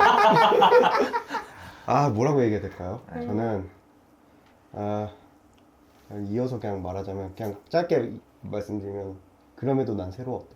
네. 저는 뭐 뒤에서 좀 더 이야기를 해봤겠지만 되게 그 기생충이 되게 국제적으로 성공을 하면서 보니까 제가 이 영화 그 팟캐스트 준비하면서 해외 인터뷰 쪽을 찾아보니까 해외 쪽에서도 이제는 그 봉준호 감독에 대한 작품색이 어느 정도 뭔가 가닥이 잡힌 상태인 것 같더라고요. 그쵸. 대표적으로 자본주의라든지 권력 구도에 대한 뭔가 비판적인 시선 그런 것들을 되게 좀 즐겨 사용한다. 그래가지고 되게 어떻게 보면 이번 영화 같은 경우에도 예전 봉준호 영화들과 어떻게 보면 리바이벌된 듯한 뭔가 반복되는 듯한 뭔가 경향이 분명히 있다고 저는 생각하거든요. 그런데 그럼에도 불구하고 제가 그 생각을 했을 때 이 영화는 뭔가 그 전에 이제 작품들에서는 뭔가 드러나지 않았던 요소들이 분명히 있다고 생각하기 때문에 저는 그런 의미에서 이번 영화는 되게 체급은 되게 가벼워 보일지언정 그렇게 만만하게 볼 영화는 아닐 것 같다라는 뭔가 말씀 드리고 싶습니다. 체급을 가볍다고 말씀하셨는데 사실 봉준호 감독님 영화 중에 제일 비싼 영화입니다. 사실 그러면서 검색을 해봤는데 그 데드라인 그 매체 쪽에 보니까 이 영화를 흥행 실패 그 염두를 해뒀더라고요. 오프닝 그 성적 그 네, 예측한 걸 이미 하면서. 지금 글로벌 박스오피스로 봤을 때 네. 계산 첫 주, 두 주 땡겼을 때 그나마 네. 중국 개봉한 게 다행이다 싶을 정도일 정도여서 되게 그래서 이 영화 그래서 아까 그 말씀해달라고 하셨을 때 어떻게 말씀을 드려야 되나 그 고민을 했던 게 분명 제가 봤을 때는 그전 작품들이랑 비교했을 때는 분명히 뭔가 경량급인 측면이 분명히 있다고 저는 생각하는데 그런데 그 막상 그 들어간 투입된 비용이나 이런 걸 생각했을 때는 결코 경량급이 아니기 때문에 이걸 어떻게 좀 이게 돌려서 이야기를 해야 될까 되게 고민이 많았었어요. 그래도 지금 한국에서 $1,000만 이상은 벌긴 벌었네요. 다행히도. 다행이네요. 다행히도. 지금 1억 1,800만 달러라고 일단은 버짓은 들어가 있습니다만 문제는 이제 이게 뭐 손익 홍보비도 있고 여러 가지 비용도 태우고 하면 한 3억 달러 이상은 벌어야 한다고 하더라고요. 그런데 첫 주 예상이 일단 1억 달러 정도였으니까 한참 미치긴 하죠. 네, 그런 상황이긴 한데 장윤희 전에 어떻게 보셨습니까? 저는 이거를 개봉하기 전에 소설을 읽어봤었는데 소설이 좀 많이 어렵더라고요. 과학적인 용어가 많이 들어가 있어서 과학적인 내용이 많이 알지 못하면 좀 어려웠었어요. 이거 어떻게 만들지? 이 생각했는데 굉장히 대중적으로 잘 버무려가지고 만들었던 생각이 들고 뭐 원작자랑 이런저런 얘기를 많이 했겠죠. 근데 뭐 제 생각에는 기생충 이후에 나왔기 때문에 사람들이 생각하는 관심도가 엄청 높은 것도 있었을 것 같고 맞아요. 그렇기 때문에 사람들이 호불호가 많이 자기가 생각했던 어떤 기준이 있었을 것 같아요. 봉준호 하면 어떤 그쵸. 철학적인 이야기를 할 것이다, 음. 뭔가 할 것이다라고 생각했는데 그거랑 다른 결이라서 좀 호불호가 있지 않나 생각도 들고 저는 개인적으로 정말 만족스러운 작품이었어요. 오. 옥자나 설국열차를 기대하고 봐서 그런지 모르겠는데 아. 일단 한국 배우가 나오지 않아서 한국계 배우가 나오기는 하지만 한국 배우가 나오지 않아서 이질감이 들지 않아서 그냥 외국 영화 보는 느낌이라 되게 좋았고 뭐 풍자나 관련된 것들도 굉장히 저는 엄청 킥킥대면서 봤거든요. 근데 옆에 계신 분은 핸드폰을 계속 보더라고요. 이렇게 안 해요. 저 어제 모임에서도 똑같아요. 누구는 와 너무 웃기고 신나게 계속 웃었다는 네, 분도 제가 있고, 그랬어요. 예, 아닌 근데 분도 옆에 있고. 있는 사람 너무 지루했나 봐. 핸드폰 계속 보고. 이렇게 근데 하는. 이제 봉준호 감독님이 좀 서운해할 것 같은데 인터뷰 때 그런 얘기 하시더라고. 나는 영화관에서 내 영화 보는데 핸드폰 보면 상처받을 것 같다고. 자기가 어떤 영화를 보러 갔는데 다른 관객이 핸드폰을 계속 보더래요. 유튜브를 심지어 보더래요. 얼마나 영화가 재미없으면 유튜브를 보겠냐는 거예요. 거기서 그건 좀 너무 그렇다. 상처받았대요. 근데 제 옆에 있는 분 핸드폰 계속 보시더라고요. 그래서 생각했죠. 재미가 없나? 이 생각이 들었죠. 사람마다 되게 다르구나. 이런 생각이 들었어요. 저는 사실은 그날 이제 언론사에 네. 아이맥스 봤었을 때 네. 저는 근데 재밌게 봤거든요. 솔직한 얘기. 그냥 이 감독님 근데 물론 그거죠. 감독님의 작품 중에서 뭐 베스트냐 뭐 아니냐 뭐 워스트냐 맞아, 뭐 맞아. 가장 최악이 워스트냐 막 이런 거 뽑고 있는데 일단 뭐 확실한 건 그래 확실한 건 베스트는 아니에요. 예. 우리는 이제 기생충과 마더의 시대에 있었기 때문에 이미 그거 알고 있기 때문에 베스트가 아닌 건 확실해요. 왜냐면 저 이것 때문에 기생충 다시 한번 뭐 보지는 않았어도 한번 리메이크 다시 상기를 해보면은 그 기생충만큼의 그런 거는 확실히 없긴 하거든요. 그런 완전 아까 말씀드린 디테일이라든지 디테일이 하다못해 정재일 감독의 음악 사용도 그냥 이번에 음악이 좋네 정도였지. 저번만큼 예를 들면은 기생충 제가 좋아했던 장면이 믿음의 배트 장면이거든요. 네. 편집해서 이제 몽타주식으로 해가지고 쫓겨나는 장면이잖아요. 네. 이정은 씨 그 캐릭터가 쫓겨나는 네. 장면이잖아요. 네. 그 몽타주 형식으로 하는 장면이나 편집수나 이런 것도 여기도 몽타주가 있긴 뭐 죽는 몽타주 계속 나오긴 하지만 네. 그런 편집이나 그런 게 훨씬 기생충이 더 좋았던 것도 사실이고 예. 그 기술적 면에서도 그래 뭐 했는데 저는 이거 있어요. 일단은 감독님 스스로 타협이 어느 정도 있다고 생각해요. 어느 정도의 타협. 왜냐면 이 정도 버젯이 들어갔다는 거는 타협이 필요하고 그쵸. 그러다 보니까 어쩌면은 이 사람들은 타협 없는 노빠꾸를 원했을 건데 어쩌면 그쵸. 근데 이게 1억 1,800만 엄청난 대자본이 들어가니까 네. 타협은 또 해야 돼. 네. 타협은 해야 이 중간에서 어중띵하게 나온 게 이 결과물인 것 같아요. 좀 약간 이 타협과 높은 버젯. 그래서 저는 그때 옛날에도 얘기했지만 봉준호 감독님한테는 딱 기생충 정도 예산만 주면 되겠다. 더 이상 주면 안 된다. 심지어 예산을 지금 준 거를 남겼대요. 남았대요. 네, 오히려. 남을 수밖에 없죠. 네, 아마 남을 수밖에 없었을 그래서 거예요. 제작사는 좋아하는 거예요. 이거 들으니까 그거 생각나네요. 션 베이커 감독이 왜 메이저 영화 찍을 수 있는데 안 찍냐 하면은 자기 편집권. 네. 근데 물어봤어요. 편집권 네.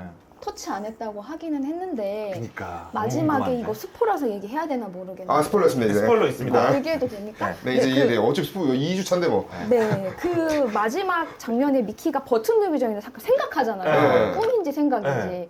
그 부분 나오잖아요. 다시 누군가가 프린트가 되는 네. 부분. 네. 그거에 대해서 잘라달라고 누가 많이 했구나. 그 원어에서. 그쪽에서. 네. 아 진짜요? 네. 아니 그거 그거 하나만 잘리면 안 되는데? 신선했는데 그건 오, 좀 그러니까. 관객이 혼란을 느낄 것 같다. 이게 그걸 꿈인지 그거 아닌지 잘 그거 모르겠는데. 없으면 봉준도 정체성이 아예 없는 그게 건데. 혼란이 오면은 아무튼 그랬대요. 그래서 딱 봐도 싫다고. 이거 꿈이잖아. 뭐 그거 딱 봐도 느껴지지 않나? 네. 그 다음 장면은. 유일하게 저는 그 부분이 마음에 들어요. 야, 인상적인 장면 뭐예요? 할 때 얘기하는 거였는데. 오히려 그기가 오히려 딱 그 토니 콜렛 없고. 그 부분 좀 어떻게 다시 편집인을 수정하면 안 되냐, 뭐 왜? 잘라버리면 그런 얘기가 나왔는데 그거 지켰다고 얘기하고. 다행이다. 난 마지막 때 점수 유지시켰는데. 안 그래서 더 잘랐을 건데. 더 내려갔을 건데. 그러니까 얼마나 그 감독도 얼마나 타협을 많이 받겠어요. 뭐 아마 돈을 대준 쪽에서 이렇게 저렇게 그렇죠. 얘기가 했었겠죠. 아무리 편집권을 준다고 해도. 그래서 제가 인터뷰에서 물어본 것 중에 왜 감독님 OTT 시리즈 안 하세요? 물어봤어요. 왜 박찬욱 감독도 있고 왜 다른 김지훈 감독 같죠? 맞아. 닥터 브레인? 닥터 브레인. 그것도 네. 있고 네. 뭐 외국 감독들도 많이 하잖아요. 네. 그렇죠. 왜 하다못해 영화만 고집하시냐고 물어봤더니 그렇죠. 기생충도 HBO 시리즈잖아요. 그러니까 제가 물어봤더니 자기는 약간 그 자신이 없대요. 아마 거기에 찍어야 하는 분량이나 테이크가 그게 있는데 다르죠. 자기는 그걸 지킬 자신이 없어서 그 제작사에서 계속 꼬신대요. 시리즈가 돈이 잘 되니까 한번 맡아봐라. 계속 꼬시지만 나는 아무래도 그리고 꼬시면서 편집권 준다고 너한테는 테이크 많이 줄 수도 있어. 막 이렇게 얘기하는데도 자기는 그 자신이 없어서 못한다고 하더라고요. 자기도 체계 자체가 그렇다고 하더라고요. 그래서 저는 좀 안타까운 게 아니라 그럴 수 이거 시리즈 한번 보고 싶다 이런 어. 생각이 들어서 한번 여쭤보긴 했습니다. 그런 또 어려움이 있다고 하더라고요. 저는 근데 이거 아무튼 리뷰를 긍정적으로 썼단 말이죠. 저도. 리뷰 영상을. 그러니까 딱 들어오는 게 댓글이 뭐라고? 하나는 지워졌어. 심지어 지워졌다. 하나는 누가 지웠네. 2개가 올라왔어. 그냥 본인이 쓰고 3개가 쓰고요? 올랐어. 3개가 저 올랐는데 앞을 본 것 같아요. 네, 하나는 네. 이런 거예요. 비트코인 썸네일인데 노잼 영화를 구구절절 포장하셨네요. 맞아요. 제가 쓴 글에도 그런 댓글이 있었어요. 그러니까 왜 막 그래? 정부 관련된 거 막 말하면서 자 이러면 느낌이 딱 오죠. 또 한 명이 영화 이딴 거 왜 보냐 막. 요 비슷한 댓글이었는데 누가 그 사람이 지웠나 봐. 나는 안 저도 지웠거든요. 지웠어. 저는 안 지워요. 저는 그러면 절대 지우지 않습니다. 진짜 네. 별로였던 관객이 아니네요. 그런 거일 수도 있겠죠. 왜냐면 네. 그 댓글에 의도적인. 댓글에 막 재미라는 건 주관적이다. 막 아. 재미만 있다만 넌 보지도 않았잖아. 막 이런 식으로 저를 좀 약간 실드 치시는 댓글들이 막 등장하니까 그래서 지운 것 같아. 그래서 넌 뭐 됨 이런 식으로 해 댓글 보니까. 그래 본인이 좀 그래서 지웠나 봐. 민망해서. 왜 두 개가 하나 세 개가 있었는데 2개가 있지? 안타깝네. 그래서 하나가 저는 이제 좀 얘는 이건 좀 읽을만한 댓글이다 해서 제가 지금 뭔가요? 말씀드릴 건데. 뭔 자본주의 허점 그냥 딱 보니 글로벌리스트의 지구과목 어젠다를 가스라이팅하려고 만든 거네. 언제나 봉준호가 그랬듯 글로벌리스트가 하고자 하는 이야기 그대로 영화로 만든 거임. 이라고 써놓은 거예요 댓글에. 그래. 그래도 야 노잼 영화 구구절절 포장보다 훨씬 낫다. 야 이게 그러니까 정확한 명분은 있으니까. 명분이 있으니까 어떻게 생각하시는지 좀 들어보려고. 그래서 야 이걸 꺼내왔어 이 의제를. 우리 한번 얘기 좀 해보자. 댓글은 또 있거든요. 여기에 댓글이 세상에 뭐 허점 없는 건 없습니다. 그렇기에 지금보다 더 발전될 자본주의가 가능한 겁니다. 많은 지성인들을 대학도에서 그걸 갈망하고 이야기를 하고 있습니다. 라고 있고 그냥 따지지 말고 받아들일 예야도 있고. 묻지도 따지지도 말고 받아들여! 그래요. 저는 감독님이 너무 막 사람도 있잖아요. 어떤 작품 엄청난 거 대단하게 해가지고 상 받았거나 그러면 조금 내려놓고 자기가 하고 싶은 거 하거나 좀 맞아. 천천히 하고 싶거나 좀 가볍게 하고 싶은 거 있지 않아요? 그렇죠. 음악도 그렇고 예술도 그렇고 다 그런 거예요. 그러니까 봉준호 감독 이번 작품은 그런 거 같아요. 그러니까 항상 뭔가 하나 탁 터지면은 그 감독 다음 작품은 당연히 색깔이 완전 다를 확률이 높죠. 아니면 본인이 하고 싶은 거 좀 가벼운 거 한다든지. 그게 이한 감독 아닌가 싶어요. 전 오히려 그 샘 맨데스라고 생각이 들거든요. 샘 맨데스가 1917로 원래 기생충 없었다면 휩쓸었어야 되잖아요. 그렇죠, 그 정도로 잘 만들었는데 그 다음 작품은 다들 아무도 몰라. 뭐예요? 그게 그 누구지? 올리비아 콜먼이 주인공으로 나온 영화 나도 있거든요. 봤어요. 빛의 제국인가 맞나? 무슨 네. 영화관에서 빛의 시네마. 빛의 시네마. 쫄딱 망했거든요. 그렇죠. 바로 네. 디지 우리나라에서도 개봉도 못하고 그쵸. 디플로 가고 디즈니에서 했으니까. 봤어요. 그것만 봐도 알 수 있듯이 뭐가 하나 탁 터지면은 그 다음 영화는 그냥 대중 생각 안 하고 자기가 진짜 그냥 개인적으로 시원하지. 하고 싶은 거를 하는 것 같아요. 아마 이것도 원작 보고 와서 본인이 하고 싶었을 수도 있고 할리우드에서도 그래 오케이. 미키요? 네.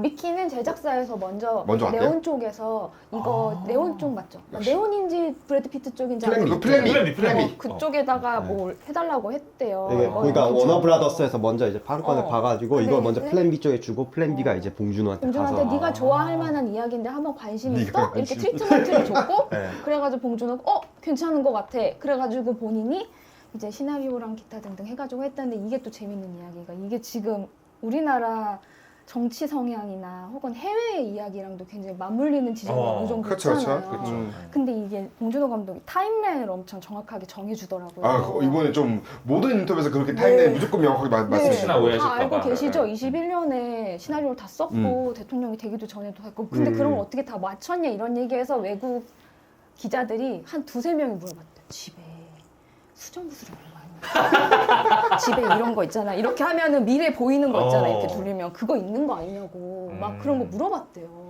어떻게 그런 걸 아냐고. 맞아. 심지어 괴물도 그 괴물 같은 일이 벌어지기 전에 괴물을 만든 거잖아요. 항상 그렇다 하더라고요. 쿠조쿠조님이 와 제작사 먼저 오퍼였구나 라고 하셨고. 네, 그렇다고 합니다. 먼저 이제 해보는 거 어떻겠냐? 연락이 왔다고 해요. 아 저희 그 라이브 오시는 분이 계셨네요. 보시는 분이. 감사합니다. 봉준호 감독님이 대단한 것 중에 하나가 전 그것도 있는 것 같아요.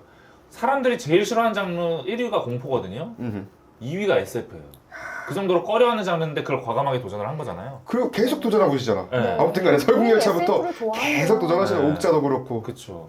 그러니까 그러니까 이게 항상 그래요. 한국은 SF 불모지입니다. 그러니까. 이렇고 이상한 주장이 이제 사실 저는 이제 이상한 주장이라고 표현하고 싶은 게 네. 이미 천만 영화 된 영화들도 있고 우리가 인터스텔라 같은 천만 영화도 있고. 아 근데 인터스텔라는 SF이긴 한데 그렇죠. 약간 좀 정통 휴먼 드라마 이런 그렇죠. 느낌이 더 강하잖아요. 아니 그래도 더문도 휴먼 드라마야 그렇게 하니까. 아 그러긴 하죠. 그러니까 최대한 쉽게 만들면은 좋아한다. 그러니까 덤은 아무튼 간에 감독이 그랬잖아요. 네. 우리나라 SF 불모지다. 근데 본인도 떨면서 얘기하시잖아요. 본인도 떨면서. 이게 그렇게 얘기하면 한국의 SF 불모지라는 거는 엄청난 편견이다. 그건 헐리우드 SF 영화를 봤을 그 기준에 의해서 이제 얘기하는 것 같아요. 봉준호 같이 만들면 SF가 다른 게 아니에요. 그냥 2054년도 별 얼마 안 남았잖아요. 30년 정도 되는 일? 뭐 그거 얼마 안 남았단 말이에요. 본인이 어떻게 조화를 이뤄가지고 영화를 만드냐에 따라서 다른 것 같아요. 근데 설국열차 씨 그때는 참 모험수가 좀 크긴 했어요. 왜냐면 설국열차. 이거는 CJ에서도 이거를 어떻게 생각해보면 지금 12년 전에 이거를 어떻게 생각했을까. 왜냐면은 그 당시엔 더 도전이었을걸요? 지금보다 훨씬 도전이었어요. 그쵸. 왜냐면 그런 영화는 무슨 그런 영화야. 무슨 옛날 막 국제시장 만들고 그래야 되는 기획 단계 시작이잖아요. 원래는. 근데 어떻게 저런 영화를 만들까라는 생각도 역시 그래서 미키가 어떤 분이 저 농담치고 그 얘기를 하더라고요. 여기서 말하는 미키가 설마 그 미키리 얘기하는 거 아니냐 이미경 대표. 이미경 부대표 미키. 나 그 생각이 듣고 뭔 소린가 했었을 거야 처음에. 미키는 소설이에요. 원래 이름도 미키인데. 그렇죠. 소설이 원래 미키 17이죠. 네. 그래서 나무타님 소설 보니까 읽고 계시던데요? 다 읽었습니다. 다 읽었어요? 어떻게 보셨어요 소설은? 근데? 소설은 근데 생각보다 되게 각색이 많이 된 것 같더라고요. 일단 미키의 성격 자체가 일단은 영화 속에서 이제 로버트 패티슨이 맡았던 역할은 17 같은 경우에는 되게 유약하고 자기 주장 제대로 이제 내세우지 못하고 이제 시스템에 이제 어느 정도 속박된 상태.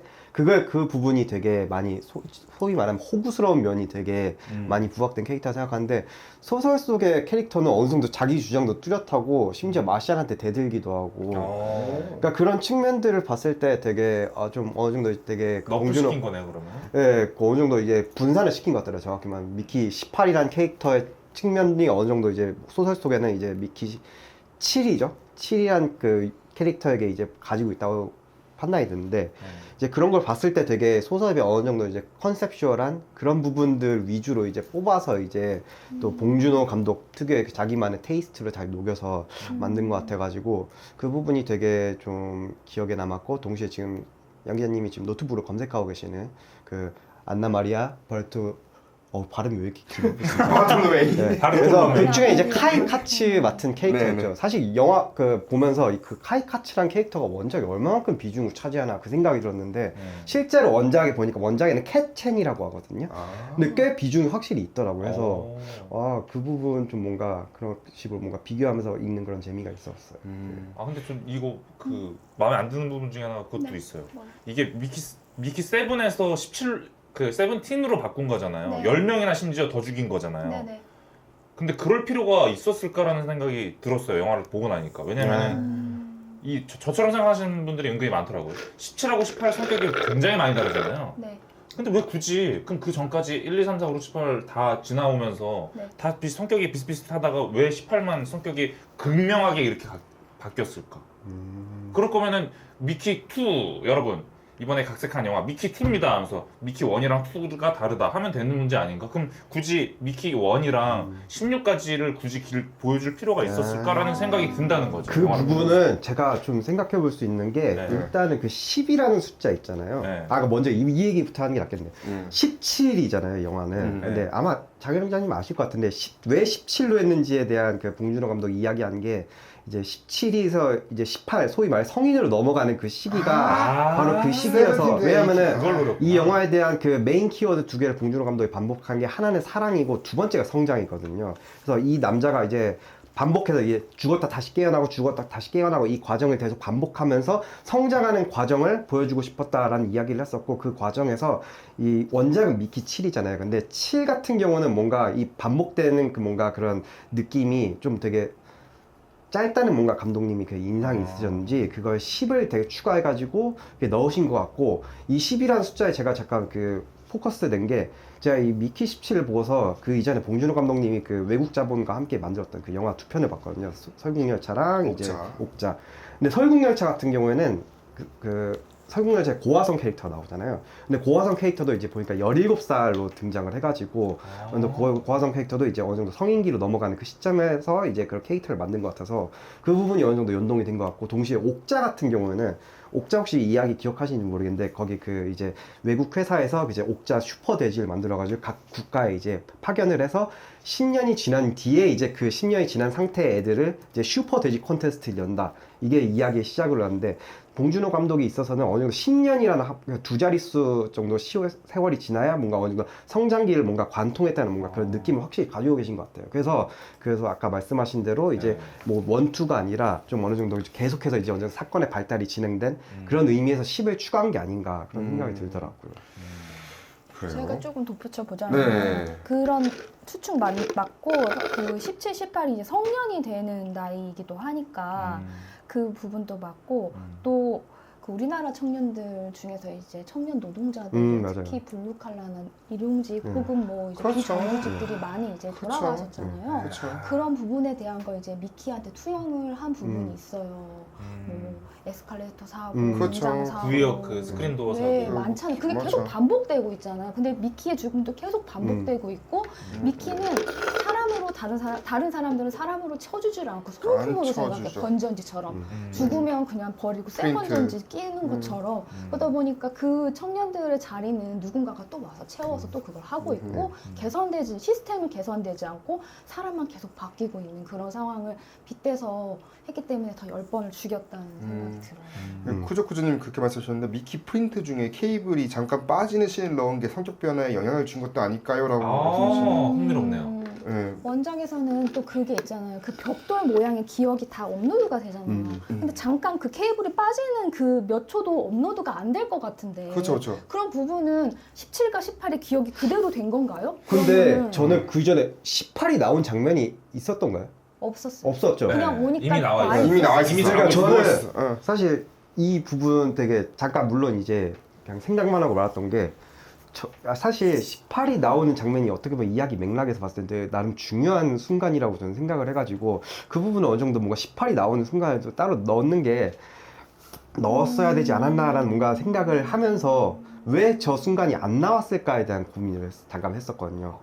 그 순간 제가 물론 이제 이거는 그 이후에 다시 뭐 안 했던 생각이긴 하지만, 이 18이라는 캐릭터가 실상은 없는 캐릭터가 아니었나 그 생각이 딱 들었어요. 물론 이제 나중에 뭐 18 알아보고서 이제 멀티플이다 하는 거 장면이 나오는 거 보고서 자 그건 아닌가 보구나 했는데, 저는 뭔가 이 제가 강조드리고 싶었던 거는 그 18이 나오는 그 만들어지는 순간을 안 넣은 거로 인해서 뭔가 촉발되는 뭔가 그런 맥락, 또 다른 맥락들, 그런 부분들에 뭔가 좀 주목해 볼 필요가 있지 않을까 그 생각이 들었어요. 제가 원작을 안 읽은 어떤 평론가 선생님이랑 이제 영화 끝나고 얘기를 네. 나눴었는데, 이게 17, 18 넘었다 그다음에 이제 마지막 장면에 맨 마지막에 이제 들어갈 때 반지라고 하잖아, 미키 반지. 이제 이 사람의 본명이 이제 아무튼 밝혀지는 순간이잖아요, 아무튼 간에. 네. 이 반지라는 이름 자체가 이제 남자한테 주로 이제 주는 이름이긴 한데, 이제 이게 성씨를 찾아보니까 이런 헛간 근처라는 뜻이에요. 헛간이 반지거든요, 애초에. 근데 헛간에서 일했던 사람이나 일했거나 살았던 사람한테 주어지는 이름인데, 이게 헛간? 왜 굳이 헛간일까 생각해보니까 이게 좀 더 유추해 보면은 헛간에서 태어난 가장 유명한 사람이 누구예요? 예수야? 지저스? 예. 이것까지 좀 생각하시더라고요, 그분은. 그건 저도 좀. 생각을. 그래서 그거 생각도 저 돼요? 혹시 다시 돌아와서 그 네네. MC 쭈님 말씀하신 거 관련해서 제가 좀 이야기 덧붙여요. 네네네네. 왜냐면은 그 MC 쭈님 보고서 일단은 그 생각, 사실 근데 문장이 한 문장이다 보니까 저분의 그 저희를 온전히 파악하기는 좀 어렵지만, 일단 뭔가 언제나 그랬듯 이 편에 좀 제가 포커스를 맞추자면 이분도 어느 정도는 봉준호 감독이 이전에 만들었던 영화랑 뭐 계속해서 반복해서 같은 이야기를 하는 게 아니냐, 뭔가 그 얘기를 하시고 싶은 게 아닌가 저도 라는 그렇게 생각이 봅니다. 들어요. 그런데 그 이후에 우주 감옥 어젠다랑 글로벌 리스트를 썼을 때 저게 과연 맞을까? 저게 과연 그 앞에 쓴 자본주의 허점이랑 과연 이야기가 연계가 될까? 그 생각이 들었어요. 왜냐면 우주 감옥 어젠다는 사실상 이게 어떻게 보면 음모론에 기반한 이게 뭔가 이야기인데 맞아요. 예. 그거랑 저도 이제 지금 자본주의랑 어제 찾아봤어. 네. 뭐야 이게 이거? 연계가 된가? 어. 물론 이제 글로벌 리스트란 표현도 사실 글로벌 리스트란 개념도 어떻게 보면은 이게 말 그대로 세계적으로 유명한 사람들 혹은 아니면 미국 체제에 대해 암묵적으로 이제 반대하는 사람들 그런 부분으로 이제 나눠서 생각할 수 있는데 이 부분은 어느 정도 그 봉준호 감독을 그 정치색으로 봤을 때는 어느 정도 좀 좌편향적인 생각으로 그렇게 말씀하신 게 아닌가 해서 글로벌 그런 단어를 쓰신 게 아닌가. 생각이 제가 들어요. 글로벌리스트라는 책까지 한번 찾아봐가지고 그 뜻까지 찾아봤다니까요. 김순덕 저자의 이제 책인데 영어 풀이 보니까 우리를 둘러싼 세상이 어찌 돌아가고 있는지 끊임없이 관심을 품고 사는 사람들, 그러니까 세계 시장에서 세계를 상대로 뛰는 사람, 몸은 이 땅에 있지만 마음은 벌써 세계 무대에 뛰고 있는 모두가 글로벌리스트다라고 했었는데 맞네. 봉준호이 맞네. 글로벌리스트. 그래서 이 단어들이 뭔가 좀 잘 안 맞는다 생각이 들고 마지막으로는 가스라이팅이라고 썼잖아요. 그렇죠. 근데 가스라이팅 같은 경우는 사실 가스라이팅이 가지고 있는 뭔가 뉘앙스가 어떻게 보면 상대방의 뭔가 주도적인 판단력을 흐트려가지고 잘못된 선택을 하게끔 뭔가 의식을 이제 좀 강제적으로 그렇게 만드는 그런 단어라고 생각하는데 이건 좀 어느 정도 남용이 된 것 같아서 그런 그렇죠. 생각을 가졌던 게 아까 반지 말씀하셨잖아요. 반지가 이제 헛간이고 지저스. 뭔가 봉준호 감독이 정말 좀 대단하다고 생각한 측면 중 하나가 뭔가 그런 사소한 거 하나까지도 뭔가 사람들이 그 주체적으로 생각하게끔 뭔가 만드는 뭔가 그런 컨텍스트들 되게 다채롭게 잘 배입한다고 배치를 한다고 생각하거든요. 천식 작금의 감독들 가운데. 그래서 그런 의미에서 봤을 때는 저 마지막에 가스라이팅이라는 표현 같은 경우에는 철저하게 좀 오용된 케이스가 아닌가 라는 생각이 들어서 그래요. MC 주님 보고 계시면 반박 댓글 달아주세요. 재밌겠다. 아무튼 그렇고요. 이제 넘어가서 그러면 각 작품의 그거 먹고 싶어요. 그럼 사실 막 그 얘기하는 거야. 봉준호 감독의 이제 외국 작품이다 보니까 한국적 정서가 없다. 막 그걸 또 굳이 좀 찾으시더라고. 네. 저는 이미 장혜령 기자님 작품 소개하면서 거기에 이미 다 들어가 있다고 생각합니다. 사채 써서 마카롱 가게 마카롱. 영화 자체가 피자 가게 망한 거랑 비슷한 컨셉이라고 생각해요. 좀 마카롱이라는 걸 선택하면서 대만 카스테라. 왜 마카롱이냐 물어보니 마카롱을 좋아한다고 하고. 네. 아 진짜로? 감독님 좋아하시대요. 엄청 막 좋아하시고 그 크로와상 모양으로 걔 크리퍼 크리피, 만든 크리피. 거예요. 크리피지 오. 크리퍼지. 크로와상을 보다가 크로와상이 걸어다니면 어떤 모양이 될까? 이거 디자인하는데 영감 와. 받아서 해보면 어떻겠냐고. 네. 뭐 아르마딜로인가? 뭐 그것도 있고 뭐 여러 가지 뭐 강아지 모양도 있고. 저 아르마딜로 생각났는데. 네, 여러 가지가 귀엽더라고요. 들어있지만. 저는 근데 사실 그거는 저는 저기서 봤어요. 그 지브리 스튜디오 지브리의 그 나우시카 바람기구의 나우시카 나오는 마지막에 나오는 괴물들 있잖아요. 저도 그 그림 보니까 진짜 비슷하더라고요. 살짝 아니 계속 나우시카 생각나더라고 영화 보는데 마지막은 괴물들 막 몰려다니고 있고. 그리고 감독님이 애초에 이 미야자키 하야 감독님 워낙 좋아하세요. 좋아해요. 워낙 좋아하시는 게 왜냐면 옥자 때는 대놓고 미래소년 코난의 그 이미지를 가져왔다고 했거든요. 맞아. 그 달리는 모습이라든지 예, 그런 모습들. 그리고 거기서 따왔던 이번에는 크리피고 가는 거 그 고양이 버스였는지 뭔지 뭐 아, 아무튼 토토로 아무튼 있어, 뭔가 토토로에서도. 참고했다고 본인이 오마주했다고 얘기했었어요. 오마주가 될 수밖에 없기도 하고. 네. 그럼 이제 작품의 주요 캐릭터 보면서 얘기를 한번 나눠보겠습니다. 미키 로버트 패틴슨인데 사실 로버트 패틴슨의 연기가 이번에 좀 다들 그 박찬욱 감독님의 그 아주 발언이 감상 후기 두 개 줘라? 상 두 개 줘라. 나무주에서 나무주에서 둘 다 줘라. 그거 너무 웃기더라고. 맞는 얘기 아니에요. 연기 너무 잘하는 어떻게 보시 캐릭터랑 연기에 대해서 어떻게 보시는지 궁금해요. 저부터 할까요? 네네. 저 로버트 패티슨 너무 좋아해가지고 워낙 뭐 믿고 보는 친구이기 때문에 잘할 거라고 믿었고 너무나 잘 봤는데 뭐 감독님한테 그 캐스팅한 이유 물어보니까 이제 뭐 다 아시겠지만 배트맨 같은 이제 슈퍼히어로 같은 것도 잘하지만 자기는 이제 굿타임이나 라이트하우스에서 좀 억눌린 연기 또 소심한 연기 그런 연기를 많이 보고 미키한테 잘 어울릴 것 같아서 뭐 캐스팅 제안을 했다고 하더라고요. 둘 다 카리스마 있는 연기랑 어벙한 연기랑 둘 다 잘할 것 같아서. 음. 근데 이번에 또 봉준호 감독님이 좋아했던 거는 캐스팅을 다 거절을 안 당하고 웬만해서는 던진 사람한테 오케이를 좀 사과나 해서 그런가요? 합니다. 네. 아. 그랬다고 해서 만족스럽다고 하더라고요. 제 생각에는 이게 10월쯤에 개봉했으면은 10월? 이거는 예, 올해 10월쯤에 개봉했었으면은 네. 아 남우주연상 후보의 이름을 한 번쯤 올릴만 했는데 왜냐면 그렇게 두 캐릭터 연기를 한다는 게 한 영화에서 한다는 게 그거는 거의 오스카 거의 후보용이거든요. 그래서 진짜 솔직히 말하면 두 캐릭터 플러스 연기하는 게 요소가 좀 있죠. 네 왜냐면 옛날에 에디오피였나? 에디오피도 옛날에 그 비슷한 1인 2역을 아니고 1인 다역을 했던 너티 프로세서 그런 느낌 나더라고. 근데 너티 프로세서는 너 하도 많으니까 그래. 하도 많긴 한데 거기는 분장성 맞았죠 아카데미 아무튼 간에. 그래요. 그 로버트 패틴슨이 이번에 한국 와서도 네. 여러 가지 이제 이야기 나누고 사실 근데 저는 네네. 못 갔어요.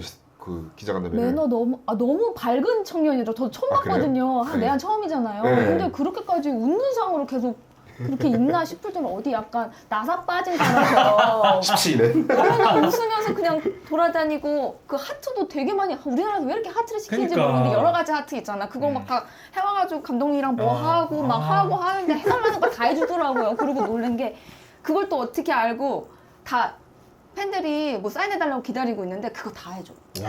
진짜 사진 다 찍어줘. 나 아무것도 안 갖고 왔어. 나도 못했는데 너무 안타까웠어. 다 해줘.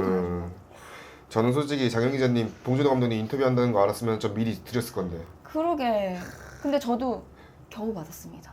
너무 경쟁률이 치열하죠? 그렇고 너무 빡세서 네. 진짜 겨우 받았고 네. 못 받은 기자님도 되게 많아요. 뭐 DVD도 엄청 챙겨 왔는데 그래. 그냥 다 그대로 집에 가져갔어요. 진짜. 불쌍하다 그런 사람도 그분. 있었어요. 그분 좀 불쌍하다. 정 기자님 진짜 로또에 당첨된 거네요. 그거는 아닌 것 같고 아무튼 저는 올 때가 좋았습니다. 네. 근데 아무튼 그 얘기는 꼭 하셔요. 봉준호 감독님과 지금 이 시점에 비슷한 수준의 감독은 손에 꼽는다. 그러니까 누구죠? 근데, 그때 너무 웃긴 게 그래서 봉준호 감독 그 몇 명이 누구야? 막 맞아. 그몇 나도 궁금해. 그게 너무 웃겨서 그 몇 명이 누구야? 누군데 했더니 되게 답변 잘하더라고요. 뭐 누구라고 아까 두리뭉실 넘어갔어요. 그랬는데 나중에 가서 뭐 대기실에서 찔러봤을지는 모르겠는데 저도 커리어를 계속 해야 되는 사람이니까 이런 식으로 얘기를 했거든요. 순간 대처는 깜짝 놀랐어요. 그 3-4명이 누군데 막 이랬는데 절대 안 넘어더라고요. 그래요. 어떻게 보셨는지 원작까지 보셨으니까 좀.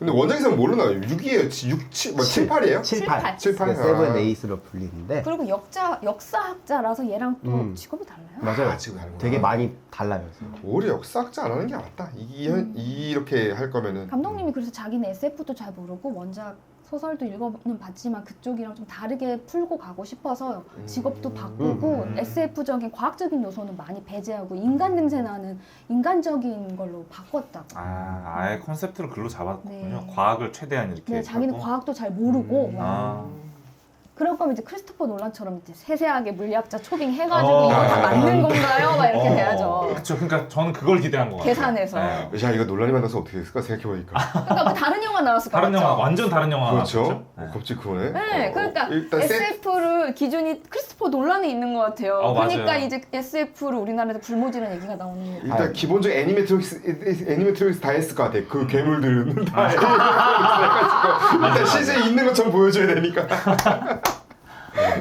원작에 반물질이라는 요소가 나오거든요. 아 그래요? 되게, 되게 폭파적인 요소가 있어요. 그래서 마지막에 이제 폭탄을 들고서 뭐 크리퍼들 이제 살해안에 많이 그 원작에 테니스죠. 던져을 하거든. 근데 그걸 이제 논란이면은 한 번 터트리는 걸 하면 나오지 않을까. 맞아요. 맞네. 네. 진짜 도드리겠네 여기는.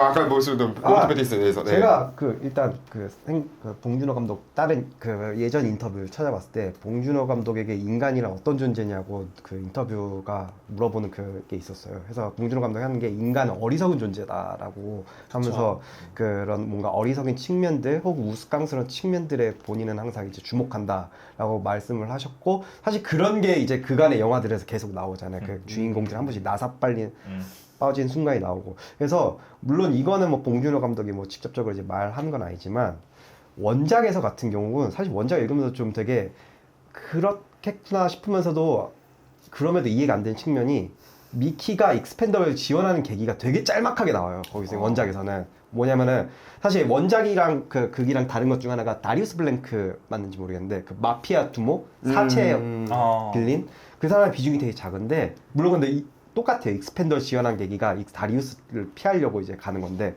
다리우스에게 이제 그 미키가 다리우스 부하죠.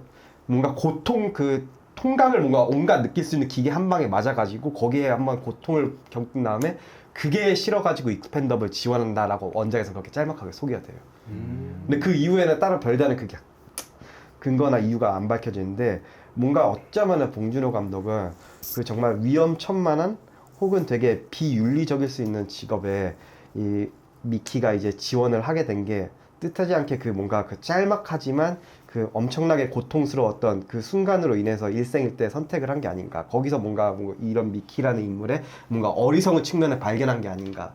그래서 거기서 뭔가 이 작품을 뭔가 그 극화시키고 싶지 않았나라는 뭔가 생각이 잠깐 들었고요. 뭐 일단은 그렇고 로버트 패티슨 연기를 밝히자면 되게 그 뭔가 캐릭터 자체에 뭔가 차이를 두고서 이렇게 퍼포먼스를 벌이는 게 되게 대비가 되게 잘 되면서 동시에 되게 재미도 있고 되게 그 안에 되게 인간으로서 이제 겪을 수 있는 뭔가 온갖 감정들을 되게 심어주는 뭔가 그런 연기를 보여줘가지고 진짜 말씀하신 대로 10월 달에 아마 개봉했었으면 한 번쯤은 노미네이션 관련해서 뭔가 이야기를 해볼 법하지 않았을까 그런 생각이 들더라고요. 저도 밀었을 것 같은데. 딱 시기가 하필이면 딱 잊혀지기 좋은 시기에 딱 개봉을 해가지고 우리가 11호처럼. 우리가 너무 많았죠. 11호도 그 후보 그렇고 챌린저스도 후보 못 올라가고. 맞아.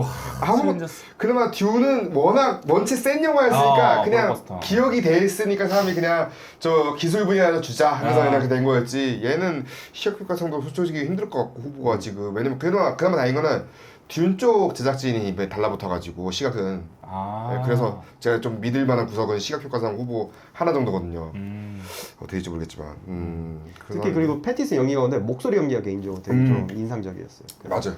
18 같은 경우는 어느 정도 그래도 그 뭔가 대범하고 뭔가 성격이 외형적으로 이제 표출되는 스타일이어가지고 이게 바로 발산하는 양식으로 이렇게 목소리 연기를 한 것 같은데 17 같은 경우는 뭔가 사실 좀 톤을 잠깐 잘못 잡으면 저게 뭐라고 좀 뭔가 웅얼웅얼 거릴 수 있는 뭔가 그래서 그 뭔가 기준점을 되게 잘 잡은 것 같아가지고 그런 목소리 보이스 연기가 특히 되게 인상적이었었어요. 되게. 맞아요. 나무탄 해주셨고 이영훈님.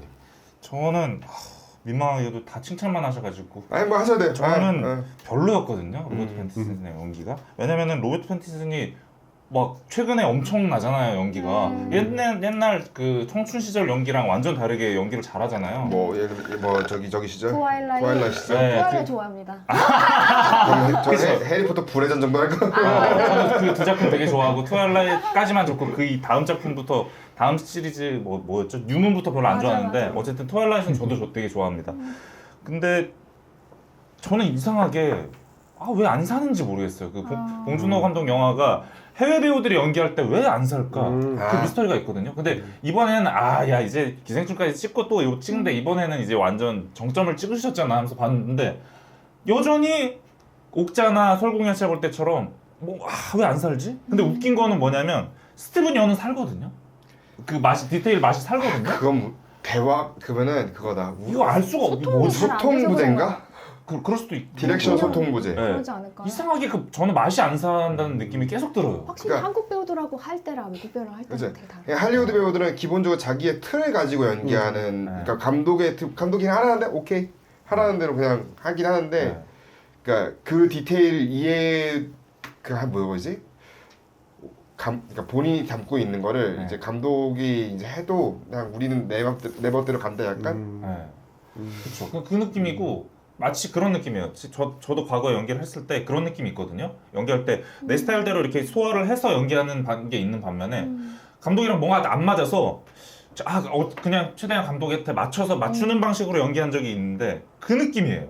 그래서 디테일이 없고 그냥 최대한 맞춘 느낌이 많이 있거든요. 막 어버버하고 너드 같은 느낌을 이런 느낌을 원하시겠지 해서 맞춘 느낌이 좀 있어요. 그래서 진짜로 로버트 패티슨 연기를 잘 하시는데 최근에 심지어 그게 아니라면은 아직 포텐이 안 터진 건가 생각하기에는 이미 포텐은 터졌고 근데 다시 또 이 연기에서 또 약간 좀 뭔가 경직되고 뭔가 좀 찰진 느낌이 왜 안 들지? 이 생각이 들었던 것 같아요. 역시 제가 배우 경험 있는 뭐 뽑은 게 이런 얘기 좀 들으려고 한 거였는데 아 그렇군요. 좋아요. 미키의 수많은 죽음에 대해서 로버트 패티슨이 그 얘기를 했어요. 미키라는 인물의 영웅적인 면을 강조하면 이 정도의 극단적인 죽음은 필요할 수도 있다고. 그러니까 본인이 영웅이라는 걸 자각하지 못하는 영웅을 보는 게 꽤 흥미롭고, 미키는 자신의 그 어떤 가치도 없다고 생각한다. 그러니까 자신이 타인의 의지로 고통받고 있다는 걸 인지하지도 못하기 때문에 맞아. 그저 자신의 삶이 목적이 있기를, 그래서 자신이 타인에게 인정받기를 원할 뿐이라고 얘기를 했어요. 저 이거 관련해서 그럼 이야기해도 될까요? 네. 제가 그 맨 처음 평 관련해서 물어보셨을 때 그럼에도 난 새로웠다라고 제가 말씀을 드린 것 중 하나가 그 봉준호 감독 이야기 관련해서 이전에 그 영화들 잠깐 살펴보면은 그동안 누군가를 찾기 위한 여정으로부터 이제 영화가 이야기가 시작된다고 저는 생각하거든요. 아, 괴물, 그러니까 뭐 그 이전에 뭐 플란더스계는 뭐 잃어버린 게 찾으러 가고 사연의 추억은 범인 찾으러 가고 그렇죠. 괴물은 그 이제 딸 찾아가요. 네, 딸 찾으러 가고 이제 그런 식으로 누군가를 찾으러 가는 여정에서부터 이제 서사가 마더도 시작되는 그렇고. 건데 저는 이 미키 17이 되게 새로웠다고 생각한 측면은 뭐냐면은 이 서사의 시작이 자기 자신으로부터 시작한다는 게 되게 거기서 이제 좀 주목을 할 필요가 있다고 생각했어요. 뭔가 하냐면은 뭔가 찾기는 찾는데 그 찾는 대상이 자기 자신으로부터 시작이 되는 거예요. 그래서 자기 자신이 구체적으로 말하자면 왜 죽지 말아야 되는지에 대한 뭔가 이유를 찾는 것에서부터 이제 그렇게 뭔가 이 영화에 대한 서사가 시작된다고 저는 생각하거든요. 그래서 그 과정에서 이 영화가 사실 그 뭔가 전 반항이라고 저는 이제 단어를 끄집어내고 싶은데 그동안 사실 뭐 아까도 말씀드렸다시피 봉준호 영화 속 인물들이 뭔가 체제와 관련돼 가지고 되게 역행하는 뭔가 퍼포먼스를 벌이면서 이제 뜻하지 않게 뭔가 반항적 몸짓을 이제 그간의 인물들이 펼친다고 생각했는데 이번 영화 같은 경우는 독특하게도 자기 자신이 또 다른 자아가 나와가지고 이제 사실 같은 존재죠. 거기서 이제 반항을 한 주체가 또 한 명이 나옴으로써 이제 로버트 패티슨이 이제 아까 여기 기사 상에서 말했다시피 이제 그동안 인지하지 못했던 걸 이제 인지하기 시작하는 뭔가 그렇게 하면서 이제 결과적으로 자기 자신, 자기 존재에 대한 당위를 뭔가 찾아가는 뭔가 측면이 이 영화가 뭔가 그간의 이제 봉준호 감독 이야기에서 뭔가 도드라지지 않았던 되게 새로운 측면이라고 저는 생각을 했어요.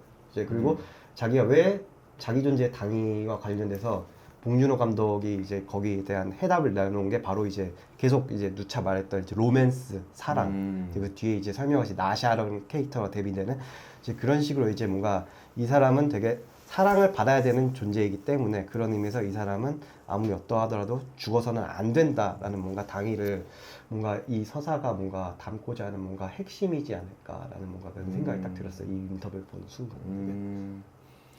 자연스럽게 나샤로 넘어가면 될 것 같아요. 나오미 키가 연기한 나샤인데 어떻게 보셨는지 궁금해요. 아 저요? 네. 지금 키워드 토크 때 말하려고 그랬는데 제일 먼저 검색한 게 나오미 에키 배우고요. 아, 네. 그리고 제일 기대했어요. 남들은 다 유명한 배우들 많이 나오는데 저는 오히려 유명하지 않아서 나오미 에키가 궁금하더라고요. 심지어 흑인 배우가 나오니까 안 유명한 흑인 배우를 이 배우를 왜 썼을까 너무 궁금했는데 마스크가 굉장히 인상적이었고 그리고 저는 순간 착각했어요. 이 배우가 거기 나온 줄 알았어요. 겟아웃에서 아시죠? 여배우 나오잖아요.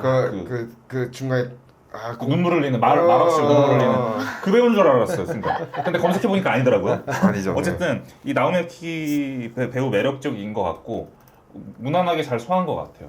그리고 특히나 봉준호스러운 장면 중에 하나가 그 이빨로 떨어지는 거 잡을 때가 딱 봉준호 영화 같은 느낌이 확 들거든요. 그거를 굉장히 나오미 에키 배우가 액션적으로도 잘 살렸고 그 표정 연기라 이런 것들에서도 잘 살렸던 것 같아요. 나오미 에키가 그 우리나라에서 개봉도 못했을 거예요. 그 뭐죠? 휘트니 휴스턴 댄스 위드 썸바디 거기서 휘트니 댄스 위드 썸바디. 네 거기서 휘트니 휴스턴 맡았어요. 근데 아마 그거 국내에서 개봉도 못해가지고 아마 나중에 넷플릭스에서 한번 풀리기도 했었는데 거기에 그거 나왔어. 보고 캐스팅했다고 하시더라고요. 그렇구나. 저도 휘트니 휴스턴 역할 너무 잘했고 그다음 우리나라에서 별로 유명하지 않았는데 개봉을 했었는데 네 작년에 했었죠. 그 블링크 트와이스. 저 이거 봤어요. 네 여기 거기 나오잖아요. 프리다. 그니까 그때 너무 이렇게 그 누구지? 그 배우가 연출한 거잖아요. 네, 그렇죠, 맞아요. 그렇죠. 네. 저 거기에 집중하고 막 그거 하느라고 웃었던 것 같아요. 네. 네, 그 감독이 아무튼간에 그 배트맨에서 저기 캐드맨이죠, 더 배트맨에서. 아 맞아. 그 배우. 블링크 트와이스. 아무튼 매력 있고 첫 등장 때부터 너무 매력 있다. 이 여자 뭐지? 뭔가 신비롭고 끌린다는 거를 너무 잘 보여준 것 같아요. 아 근데 그거 약간 OST 있더라고요. 제가 이거 2번 봤거든요. 뭐 놓친 거 있을까봐. 근데 약간 OST 중에 하나가 여기 나오미 키가 여기 있고 로버트 패티슨이 여기서 마주 보는 거잖아요. 네. 근데 다음 장면이 뭐냐면은 이쪽에서 사람들 군중에서 빠져나온 로버트 패티슨이 옆에 앉아요. 여기 있었는데 다음 장면이 여기서 빠져나온 다음에 앉아요. 말이 안 맞잖아요. 네. 홈티 버전이 다른 건가? 전 처음에 못 느꼈다가 다시 보니까 분명히 대각선으로 보고 있었는데 왜 여기서 나와 군중 사이를 여기서 빠져나오지? 아니면 그 장면이 그 사이에 무슨 장면이 있는데 편집된 건가? 이 생각도 들고 약간 오게티 같더라고요. 그래요. 아 이분 첫 거의 연극 배우 출신 하셨다가 그 다음에 TV 처음 나온 게 닥터 시리즈에서 하나 단역 거의 조연급에 하나 나오셨구나. 옛날 닥터 이거 언제 쪘고요? 2015년이면 최신 건데 그래도 2015년? 시즌 9 때네. 시즌 9 때 한번 출연하셨구나. 그 이제 그거 말고 이제 좀 메인 캐릭터라는 게 그 넷플릭스 오리지널 시리즈 빌어먹을 세상 따위. 그거 거기서 이제 주연 맡아가지고 그걸로 또 인지도가 더 높아졌다고 합니다. 그래서 이제 뭐 어떻게 보셨는지. 매력적인 마스크도 맞는 것 같고 네. 또 어떻게 보면은 미키 세븐틴이 정체성을 잘 모르고 살고 있다가 나샤가 이제 사랑을 해줌으로 인해서 본인이 사랑받을 존재인 거를 깨닫게 되는데 일조한 캐릭터이기 때문에 나샤는 이제 여성 서사 면에서 굉장히 멋지고 또 닮고 싶고 그런 매력적인 캐릭터였고 가장 인상적이었던 장면 중에 둘이 처음 만나는 장면 식당인데 먹을 걸로 꼬시는 거에서 뭐 외모 혹은 첫 눈빛으로 반한 게 아니라 먹을 거 약간 이거 너 먹을래? 약간 이런 식으로 먹고 싶어 하는 걸로 꼬시는 거에 넘어오는 거가 굉장히 인상적이어서 미키가 이제 먹는 걸 계속 제한당하잖아요. 그래서 좀 더 빠지지 않았나 이런 생각도 들고요. 굉장히 내한했었잖아요. 그때 이제 포스도 엄청 나고 멋있더라고요. 키도 크세요, 이렇게 덩치도 있으시고. 뭐 힐 신어서 그럴 수도 있는데, 굉장히 그리고 뭐라고 말해야 되냐? 되게 애기 같은 인상이라고 해야 되나? 되게 순수한 인상? 그런 인상을 좀 받았어요. 계속 웃고 이러게 있는 게 좀 로버트 패티슨도 그렇고 나오미 키도 그렇고 봉준호 감독 앞에서 그런 거 둘 다 애기 같이 느껴지는 그런 거 있죠. 재롱떠는 그런 느낌이 있더라고요. 그래요. 라무타님 어떻게? 저는 일단 근데 말씀하신 거 듣고서 제가 생각했던 게 전 되게 이 극 중에 캐릭터가 보안 요원으로 아마 나오는 거예요. 맞아. 그래서 좀 더 근데 거기에 그 보안 요원의 직업에 맞게 되고 어느 정도 피지컬이 되게 좀 있으셔가지고 그거랑 미키 17 그 로버트 패티슨 같은 경우에 좀 살짝 뭔가 왜소한 측면이 있어가지고 그게 또 대조를 이뤄가지고 되게 한 쌍에 되게 잘 어울리는 커플이구나라는 그 딱 생각이 들어가지고 근데 그 부분이 참 기억에 남았고 동시에 또 이 배우가 이렇게 연기한 캐릭터가 되게 좀 끝까지 되게 품위를 잃지 않고 계속 이제 나와가지고 마지막 가사는 이제 그 위원회 한 구성원으로 나와가지고 다시 이제 복장을 갖춰 입고서 이제 위원회 뭐 행사 나가는 뭔가 그 장면이 있는데 거기서도 보는데 되게 그 배우 자체가 되게 좀 어느 정도 이게 피지컬이 좋아서 그런지 되게 품위가 있다라는 뭔가 생각이 들어가지고 되게 그냥 그 부분이 되게 인상적이었어요. 맞아요. 이 인터뷰를 보니까 감독한테 이런 얘기를 했대요. 나샤가 꽉 눌린 스프링 같은 인물이라고 감독이 얘기를 했대요. 제3자의 눈으로 자기를 보지 않는 사람이라고. 그래서 나샤가 화를 내면 진짜 화가 난 거고 미키에 대한 나샤와 애정과 의리를 떠올리면 마음이 따뜻해지고 윤리적 올바름이나 삶의 방향을 지키는 일에서는 누구보다 단호하지만 좋아하는 사람을 지키는 일에는 누구보다 진심이다라고 했고요. 그러게요. 그러니까 나샤는 왜 아까 뭐 배식 플러팅이라고 배식 플러팅! 배식 플러팅님 하셨는데 왜 관심이 있었던 거야? 그래서 그냥 왜 얘한테 꽂힌 거지? 라는 생각을 좀 하게 되더라고. 왜 얘한테? 그냥 여성으로서 좀 왜소하거나 그 모성 본능을 자극하는 친구들이 좀 있어요. 뭐 남성 성별을 떠나서 그런 게 아니었을까 저는 생각을 해보게 돼요. 저는 그 상황 자체가 그 앞에 이제 마샬이랑 RP가 이제 그 앞에서 한참 일장 연설하고 있어서 사람들이 다 그쪽을 쳐다보는데 그 딴짓하니까? 미키만 혼자 딴 데 보고서 그걸 관심 안 두고서 그러다가 이제 시선이 맞춰져 거기서부터 이제 뭔가 관계가 시작된다고 생각하는데 그 뭔가 그 휩쓸리지 않는 뭔가 물론 이제 사실 그 캐릭터 자체를 놓고 봤을 때는 아예 그 관심이 없어가지고 그래서 뭔가 특별한 뭔가 주관이나 그런 거 없이 그냥 안 쳐다본 걸 수도 있는데 근데 뭔가 그 다수의 대중에 이제 휘둘리지 않고 뭔가 혼자 자기 할 일 하는 그 모습에서 뭔가 호기심이 들지 않았을까. 마치 다른 이제 캐릭터들이 미키한테 와서 야, 죽는 건 기분이 어때? 라고 이렇게 막 물어보고 막 그런 식으로 이제 물론 그건 되게 다분히 이제 무례한 의도가 있지만 그런 무례한 의도를 배제하고서 과연 쟤는 무슨 뭘까?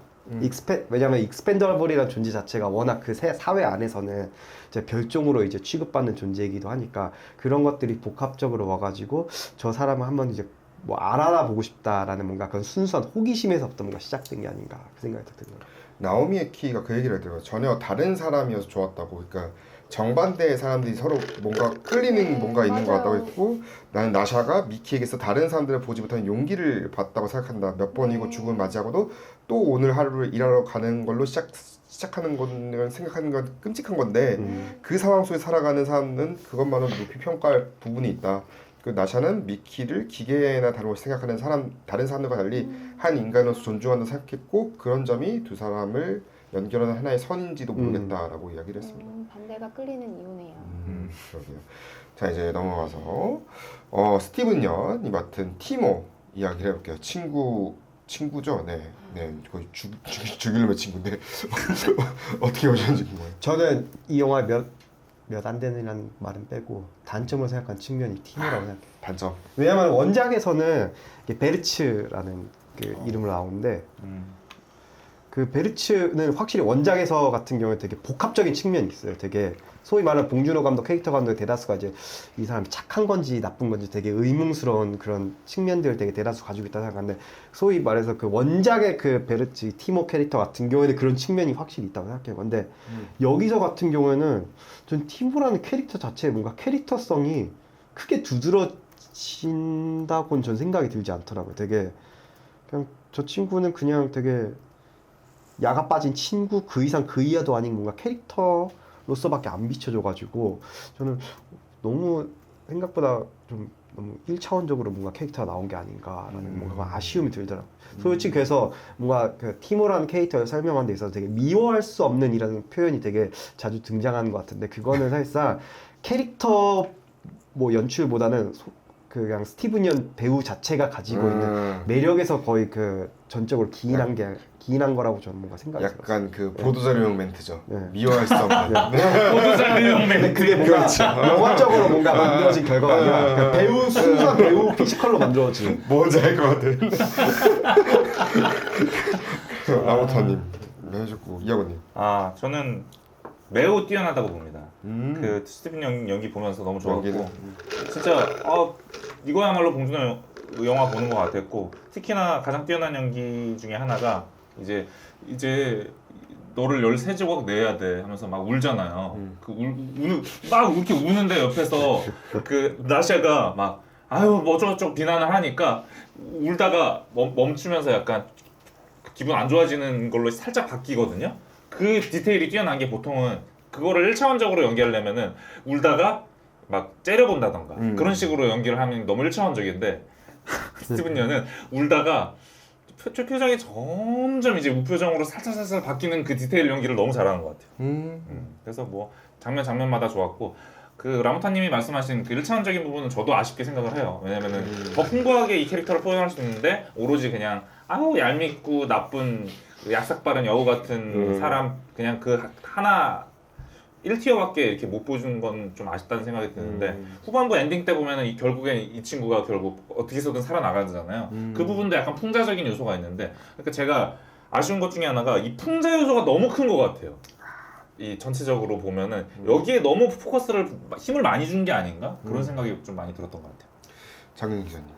네, 저는 스티븐 연의 연기를 다른 데서 봐왔지만 굉장히 플랫한 연기여서 와 신기하다 이렇게 별로. 다르구나. 그렇죠. 네. 성남 사람들이 네. 솔직히 성남 사람들이 저는 엄청 재밌게 봤거든요. 네. 스티븐 연 덕분에도 있지만. 그거에 네. 대해서 내한 기자간담회 때 했던 얘기가 자기가 성난 사람들 이후에 합류하게 된 영화인데 아. 그때 이제 당시 인간의 어두운 면까지 포용해야 된다는 개념을 고민하던 때였고 그래서 미움받는 티모를 두고 자기 스스로 이해하려고 노력을 많이 했다고 하더라고요. 티모의 약점을 탐구하면서 또 재미있는 캐릭터라고 생각을 하면서 만들어 가려고 했다고 하지만 네. 저는 스티븐 연의 그거에 그 재능에 비해서는 감독님이 좀 더 플랫하게 해달라고 했는지 디렉팅이 아. 뭔지 모르겠지만 네. 자기의 그 재능이 다 표출이 안 된 느낌인 것 같고 여기서 티모가 많이 높아져 버리면 다른 캐릭터가 묻힐 거란 생각도 또 해봤어요. 맞아, 티모는 맞아. 그냥 이야기를 이끌어가기 위해 다리 같은 역할로 넘어가는 역할이었는데 본인도 그거 알고 있었을 것 같아요. 그 스티븐 연이 전사를 좀 얘기했어요. 그 이 캐릭터의 전사. 티모는 생존자 타입이다. 맞아요. 어려서부터 부모 없이 자라며 스스로 자신만의 삶을 정의하고 그 길을 개척했다. 무엇보다 생존을 중시해서 그럴지도 모른다. 내 생각에 티모는 사회의 어떤 틈 안에서 사는 존재다. 끊임없이 체계와 게임을 버리고 체계와 게임을 버리고 그 안에서 살아남을 방법을 고민한다. 우주선에서 나는 티 안 나게 조용히 지내는 방법을 깨달은 모양인데 얼마나 갈지는 두고 봐야 한다. 어떤 면에서 티모는 미키의 형 같다. 같은 보육원에서 자랐고 티모는 미키에게서 어딘가 공감할 만한 부분을 본 것 같다. 따지고 보면 미키가 많이 당하는 쪽이긴 하지만 티모가 미키를 이용한다기보다는 어떻게든 미키와 티모 둘이 함께 살아남을 수 있는 방법을 강구해서 그런 것 같다. 미키는 평생 티모를 따라다니며 살았다 보니 티모가 아무리 어이없는 계획을 하고 바보 같은 결정을 내려도 군말 없이 따른다. 라고 이야기를 했고요. 그래서 그 죽는 거 어떤 느낌이야라고 물을 때 그 얘기를 했대요. 나는 왜 그걸 왜 묻지라는 생각을 하지 않았대요. 그러니까 미키처럼 모두에게 이용당하고 버려지고 밟히는 그런 존재를 보면서 우린 어쩌면 저런 존재는 살고 싶지 않을 거야라고 생각해서 그럴지도 모른다고. 하지만 익스펜더블러스의 삶을 어떻게 생각할지는 모르지만 그래도 계속 존재하고 싶다는 강한 열망을 가진 뭔가가 있을 거다. 어쩌면 죽음에 대한 생각으로 인해 티모는 자기 자신을 좀 더 직시하게 될지도 모른다. 지금까지 티모가 살아온 방식, 그 윤리적 회색지대에 있는 모호한 사고방식을 이제 버려야 한다고 생각할지도 모른다. 그런 점에서 티모는 미키에게 넌 죽지 않아도 돼서 다행이야 라고 말하는 것 같다. 하지만 티모도 그게 어떤 의미인지는 정확히 알지 못하는 것 같다라고 이야기를 했습니다. 내한했을 때 조금 더 스티븐 연이 얘기했던 거는 티모는 버려질 거란 두려움이 큰 존재인데 어릴 적 성장 과정에서 만들어진 트라우마로 합리적이고 현실적으로 변한 캐릭터래요. 마샬과 티모는 유사점이 많은데 의도와 동기가 다르고 티모는 옳고 그름보다는 본인의 안전을 택하는 케이스. 그다음 상황 판단이나 생존에만 움직이도록 설계된 케이스라고 본인은 해석했다고 합니다. 쿠조쿠점이 다들 캐릭터 해석이 좋다고. 근데 확실히 할리우드 배우들은 일단 이 정도 캐스팅 되면은 일단 캐릭터 해석은 다 좋은 것 같아 확실히. 한국 배우들을 위해서 좀 너무 비하하지만 너무 그러니까 이런 게 해석이 있으니까 오히려 디렉션에 안 먹힐 수도 있겠다는 생각도 들었어요. 오히려 감독이 뭐라고 디렉션을 하더라도 우리 이 길로 갈게 이런 느낌이잖아. 그래서 다음 캐릭터가 어쩌면 더 그럴 수도 있을 것 같은데 마크 로팔로 같은 케네스 마샬이거든요. 어떻게 보셨는지. 첫 악역이래요. 맞아요. 첫 악역이에요? 네. 또 근데 그 첫 악역이랑 관련해서 잠깐 사담을 하자면은 제가 이 영화 보고 나서 며칠 뒤에 뭐 이건 뭐 생각하고서 본 건 아니지만 요르고스 란티모스 가요곡을 봤어요. 근데 보는데 물론 거기서는 사실 막 아주 그쵸. 빌런은 아닌데 집 봤을 때 오히려 본인이 당했다고 생각할 수도 있죠. 그렇죠. 당연히 생각하는 그런 캐릭터죠. 그래서 저기 아마 마크로팔로 필모 아마 뒤지다 보면 아마 이 이전에 악역 몇 개 더 맡았지 않았을까 뭔가 그 생각이 들어가지고 난 뭐 그렇다는 생각이 들고 동시에 그 마크로팔로 맡은 캐릭터 관련해서 이제 뭐 언론이나 이런 데서 가장 많이 이야기하는 게 막 트럼프 이야기를 많이 하잖아요. 그래서 근데 뭐 또 봉준호 감독님 이야기를 들어봤을 때는 그냥 뭐 소위 그 뭔가 독재 뭔가 자행했다 뭔가 지휘자들의 뭐 면면들을 이제 따로 이제 그렇게 뭔가 콜라주를 해서 만든 거라고 특정 인물을 뭔가 생각하고 만든 건 아니라고 그렇게 말씀을 하시긴 했지만 말씀을 하셔서 원작도 이래요? 그럼 원작도 뭐 그런 외향 그런 원작은 달라요. 그러니까 원작은 다르다기보다는 어떻게 일단 뭔가 독재적인 성격은 확실히 있거든요.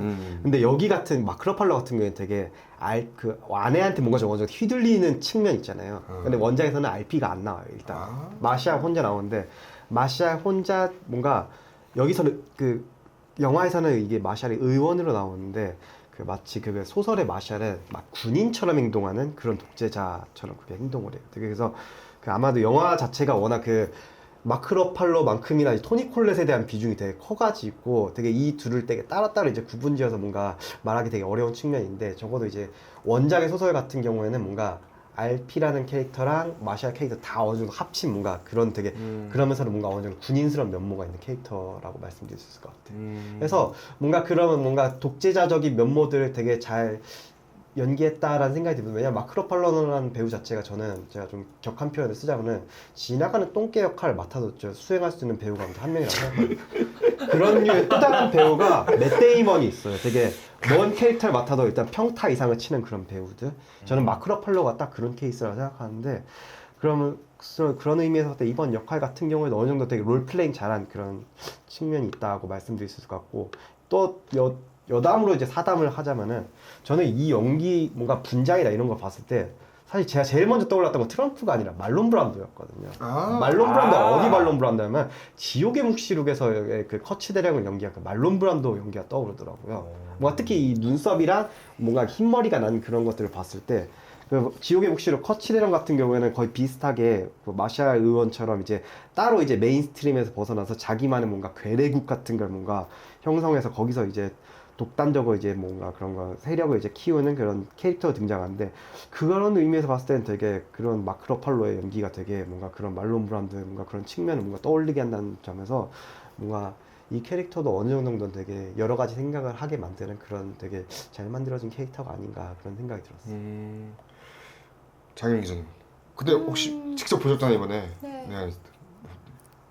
마크로팔로 본인도 악역이라서, 그러니까 봉준호 감독이 첫 악역을 자기 작품에 넣을 수 있어서 너무 영광이었다고 얘기를 일단 했고, 봉 감독은 그 독재자만의 이상한 귀여움이, 이러면 귀엽다고 얘기하면 안 되는데 그 사람을 휘둘리게 만드는 그런 그 장악력이 있는 그 이상한 귀여움이 묘하게 나와야 했는데 그걸 이제 마크로팔로가 잘 해줬고 와이프 일파랑 같이 잘 해줬다고 얘기를 했어요. 그 필리핀의 독재자 부부 그 왓챠에 있는 시리즈도 있는데 모르시나요? 네네. 그 부부에 대한 것들도 굉장히 많이 차용했다고 하고 이름 까먹었는데 좀 이따 생각을 해내겠습니다. 네. 뭐 다양한 그걸 넣은 건 아니라 아까 얘기한 것처럼 여러 독재자들 과거에 있는 전 세계 여러 독재자 부부들도 쌍으로 나와서 기묘한 그렇죠. 매력이 나오는 포텐이 터지는 게 많잖아요. 그런 부분은 부부가 많이 실제로 또 있는지는 몰랐어요. 그런 부분 뭐 루마니아 차우셰스쿠 부부가 거기도 있죠. 있고 필리핀에도 있어요. 맞네. 네, 필리핀의 영부인 그분이 엄청 막 집에 막 귀한 거 막 수집하고 이런 것도 있고 또 어떤 영부인은 또 집에 막 수천 걸레, 수만 걸레 막 신발이 막 있는 거를 막 뭐 몇천 개가 있대 이런 걸 본인이 이제 어렸을 때 이제 해외 토픽 기사 뭐 이런 거를 많이 보면서 자랐다고 하더라고요. 그러니까 감독님이 그랬대요. 마샬이 좀 더 불안정한 사람이었으면 좋겠고 삼류 정치인처럼 보였으면 좋겠다고 디렉션을 줬대요. 이런 식으로.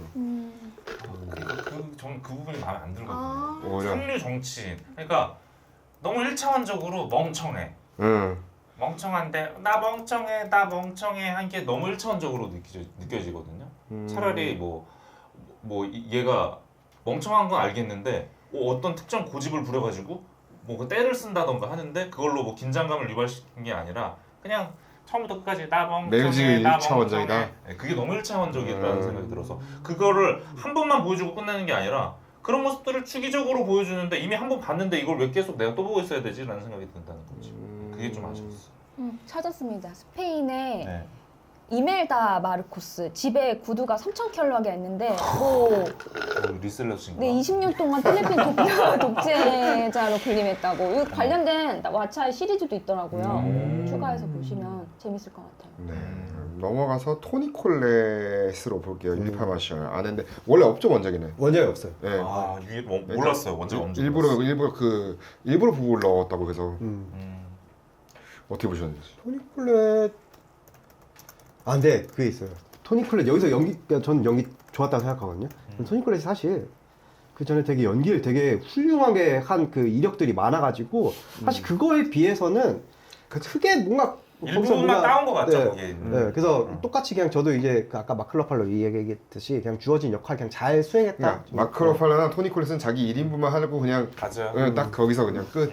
뭔가 근데 여기서 이제 캐릭터의 측면에서 이 캐릭터가 되게 그 꽂힌 것 중 하나가 소스 만드는 거에 되게 소스. 꽂히잖아요. 그래서 뭔가 소스 만드는 거에 꽂힌 뭔가 그런 측면이 좀 나는 흥미롭다고 생각했어요. 가령 이제 소스를 만들려면은 믹서기를 갈아야 되잖아요. 그렇죠. 뭔가 근데 그 갈린다는 행위에서 뭔가 오늘 일단 그런 폭력성 그런 거랑 더불어서 그런 뭔가 특히 뭐 그 크리퍼의 꼬리를 그렇죠. 잘라서 그걸 갈아버린다. 소스로 만들겠다 해가지고 그래서 이제 미키 17랑 18 쟤네 내보내라 이제 해가지고 몇 마리 잡아서 하는 뭔가 그런 뭔가 또 다른 되게 서사에 뭔가 그 전환을 뭔가 마련한 뭔가 계기도 마련하고 뭔가 그런 의미에서 아직 그렇게 구체적으로 더 이제 파악하진 않았지만 그런 뭔가 그런 소스를 만드는 행위라든지 아니면은 마치 비선실세 마냥 이제 그 이제 허수아비 남편을 이제 조종하는 그런 측면들이라든지 그런 부분들은 충분히 그 캐릭터 자체는 되게 좀 어느 정도 매력적인 측면이 있다고 저는 생각이 들어요. 맞아. 소스가 저는 처음 볼 때 저도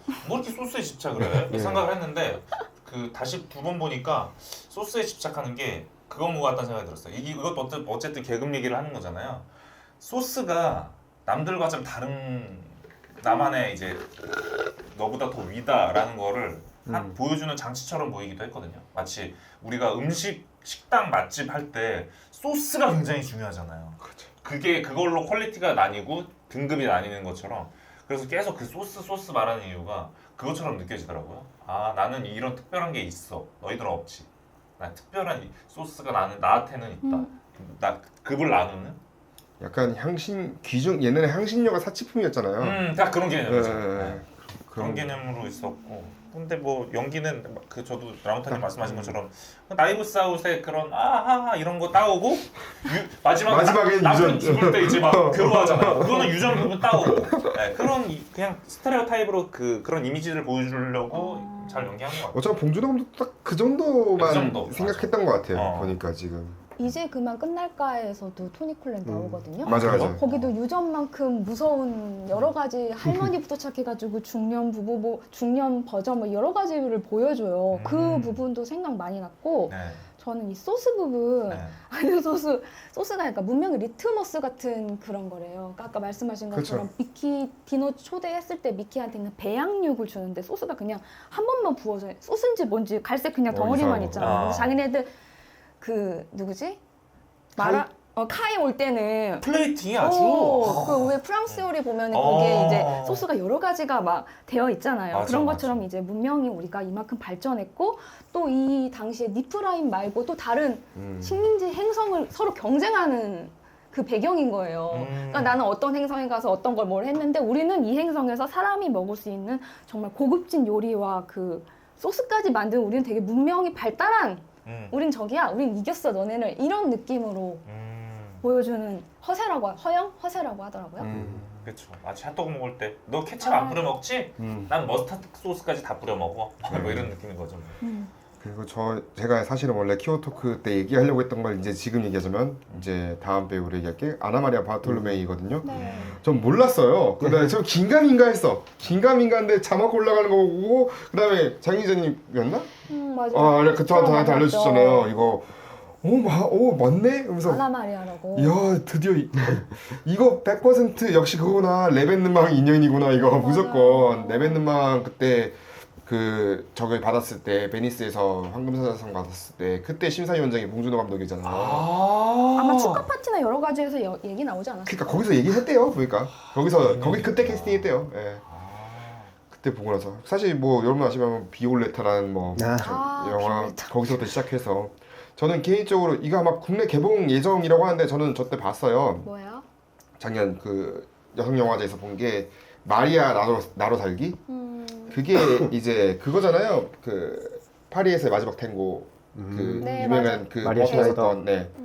마리아 슈나이더 관련해가지고 그거 일화예요. 그 사건 당시 이야기를 극화한 건데 언제 개봉할까요? 얘는 모르겠어요. 이제 수입은 했다는데 아. 아무튼 언제 개봉할지 모르겠지만 아마 이 좀 주목해서 보셔야 배우예요. 이번에 할리우드 데뷔거든요. 아 그래요? 네 이번에 할리우드 불어 데뷔해서 연기만 하는 거 봤는데 영어 연기하는 그러니까. 거 처음 봤는데 저도 그래서 새로웠어. 저도 다른 배우인 줄 알았어. 뭐 맨날 프랑스어 배운 프랑스 쪽 연기만 하는데 이 배우가 맞나 했는데 맞네.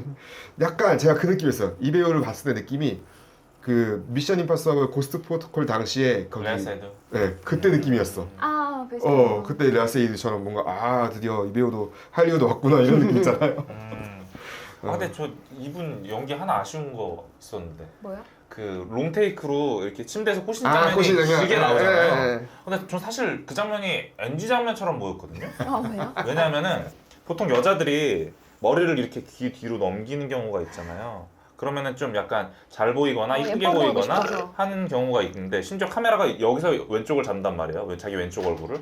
그래서 머리를 뒤로 이렇게 탁 넘겼는데 잘못 넘겨서 머리가 넘어갔다가 다시 와서 얼굴을 가려요. 제 생각에 그건 일부러 이건 NG 아닌가? NG가 아니고 네. 요즘 이거 NG는 맞는 건데 네. 약간 봉준호 감독이 이런 거 삑사리 미약하잖아요. 난 난 이것도 삑사리로 봐요. 삑사리라서 오히려 좋다 네. 하면서 냅뒀다. 넌 이것도 삑사리로 봤고 맨 처음에 그 크리피가 잘못 떨어져가지고 떨어진 장면도 삑사리라고 봐요. 이거 겁잖아 그냥 구경 왔는데 뭐야 해서 구경 왔는데 그래서 얼음 무너지네. 그래서 그것도 대표적인 삑사리라고 봤고 그렇게 볼 수 있다 진짜. 약간 삑사리 코드 안에 아무튼간에 감독님 넣잖아요.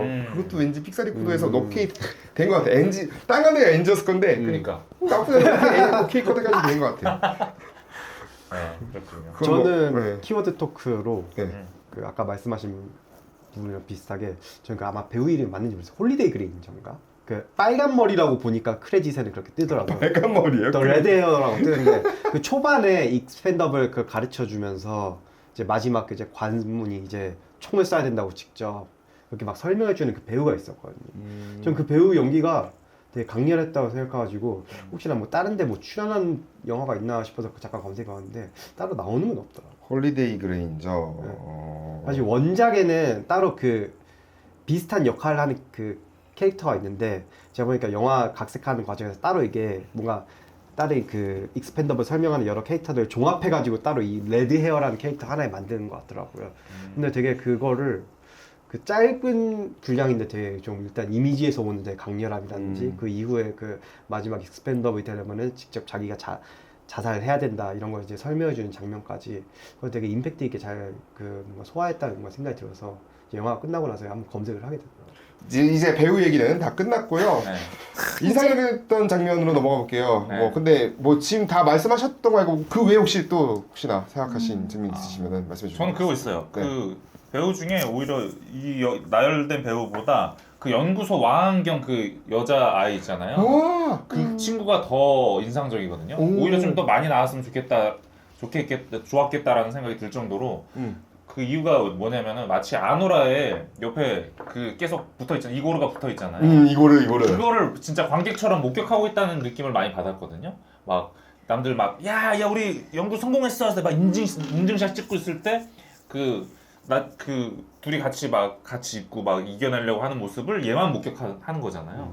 그런 모습들이 인상적이고 얘 분량을 좀 더 많이 있었으면 더 좋았겠다라는 생각을 했었어요. 배우 마스크도 인상적이고. 맞아. 그러니까 이게 봉준호 감독이 또 달라진 점이라고 누가 했는데 네. 왜냐면 지금까지 뭐 과학자다 나오면은 뭐 예를 들면 괴물 같은 경우는 한강에 부어보려고 하고 그러니까 항상 이런 과학자들만 나오는데 부정적인. 그래도 여기는 좀 그래도 좀 뭔가 인간적인 그런 과학자도 등장하는구나 얘기가 나오긴 하더라고요. 항상 그렇잖아. 과학자가 나오는 장면들 보면은 이 설국열차도 그렇고 저기도 그렇고 뭔가 느낌이 딱 그런 과학자들만 나오거든요. 맞아요. 옥자도 그렇고. 톤을 좀 바꾼 느낌도 또 있어. 사랑 얘기 처음이래요, 자기. 그거 맞아요. 맞아. 그리고 러브씬이 그렇게 많이 나오는 네, 거 그리고 처음이었고. 해피엔딩이라고 볼 수 있겠죠? 나름 영화 안에서. 해피엔딩, 네, 전- 해피엔딩도 없잖아요. 거의 저는 다 막. 사실 누가 이- 죽거나 이러잖아요. 이 감독 영화 중 봉준호 감독 영화 중 제일 낙관적인 영화 같거든요. 그러니까요. 맞아요. 그래서 싫어하는 사람도 있다니까. 낙관적이어서 아. 이거 너무 낙관적인 거 아니냐 저는 막. 그래서 좋았나 봐요. 저는 잠깐 그 생각했었어요. 마지막 장면에 이제 잠깐 환상에 있다가 다시 눈을 뜨고 그 다음에 이제 폭파하는 걸로 이제 끝나잖아요. 네. 근데 이전에 봉준호 감독이었으면 아마도 환상하고서 눈을 뜨는 순간에 이제 그 영화를 끝내지 않았을까. 그러면 이제 평생 이제 그 환상에 시달리면서 이제 살아가야 가는 거야. 진짜 비관적이다.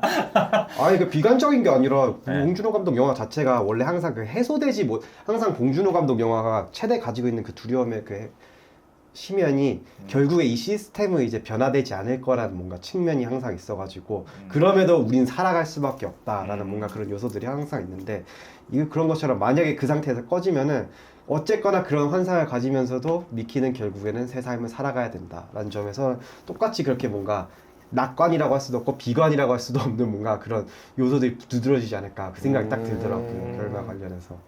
그래서 동시에 또 저 같은 경우에는 기억난 장면이 그거였거든요. 그 나샤가 이제 그 미키가 이제 실험을 받는 과정에서 이제 점차 죽어가는 걸 이제 유리관 밖에서 보고 있다가 자기가 직접 방호복 입고서 이제 같이 이제 그 죽어가는 걸 이제 함께하는 장면이 있거든요. 근데 그게 이제 원작 같은 경우에는 그 19장 총 이제 27장인데 그 중에 19장에 해당되는 챕터에서 이제 그 장면이 나와요. 근데 나중에 그 원작 소설 맨 뒤에 이제 원작 작가랑 이제 봉준호 감독이 잠깐 대담한 게 나오는데 이제 봉준호 감독이 이제 꼭 이 장면만큼은 이제 각색으로 이제 넣어줬으면 좋겠다라고 작가가 생각했던 게 바로 19장이었대요. 그리고 봉준호 감독 역시 그 작가 말을 듣고 자기 또한 이제 거기에 이제 포커스가 돼가지고 이번에 각색을 결정하게 되었다라고 말을 했는데 그런 것처럼 뭔가 봉준호 감독이 이번에 또 로맨스가 처음이고 하니까 뭔가 어떻게 보면 처음 그리는 뭔가 봉준호 감독의 사랑이라는 어쩌면 저런 거이지 않을까라는 뭔가 생각이 딱 들게 만드는 뭔가 장면이면서 동시에 미키라는 뭔가 익스펜더블이라는 뭔가 직업 자체에서는 노동의 그 뭔가 잔혹함이 또 거기서 또 되게 잘 드러난다고 생각하거든요. 그런 점에서 뭔가 사랑이라는 것과 또 노동이라는 것 그런 것들이 뭔가 양분돼서 이제 동시에 이제 잘 드러나는 장면이라고 저는 생각을 들어서 그 장면 좀 꼽고 싶더라고요. 장 기자님 또 혹시 인상적인 장면은 나샤를 통해서 봉준호가 하고 싶었던 얘기를 한 게 아닐까. 그 마지막에 여기 사는 사람 원주민인데 우리가 외계인인데 왜 그러니까. 얘들을 외계인이라고 지칭을 하느냐. 그 굉장히 통쾌한 장면이었거든요. 네, 그렇죠. 거의 이게 뭐 사실은 거의 미국 그렇죠. 그래서 아카데미 싫어하겠다 생각해보니까 이렇게 얘기하면 더 싫어하겠다. 네. 그래요. 자, 그래서 뭐 여기까지 미키 17에서 얘기를 했고 저는 마지막에 그 얘기할게요. 아까 17에서 18 넘어가 그 엔딩 그 장면 좋았어요. 17, 18 보여주면 완전 반즈 보여준 그 장면, 아까 좀 말씀드렸던 그 장면이 좋았던 것 같고 저는 이제 다음 시간에는요 199화입니다. 컴플리트 언노운 누가 보니 아까 쿠조쿠님 말씀하셨는데 아카데미 무관이라고 네. 그래요. 무관이 된 영화 얘기해 보도록 하겠습니다. 지금까지 양해졌습니다. 시청해 주시고 청취자 여러분 네 감사합니다. 감사합니다.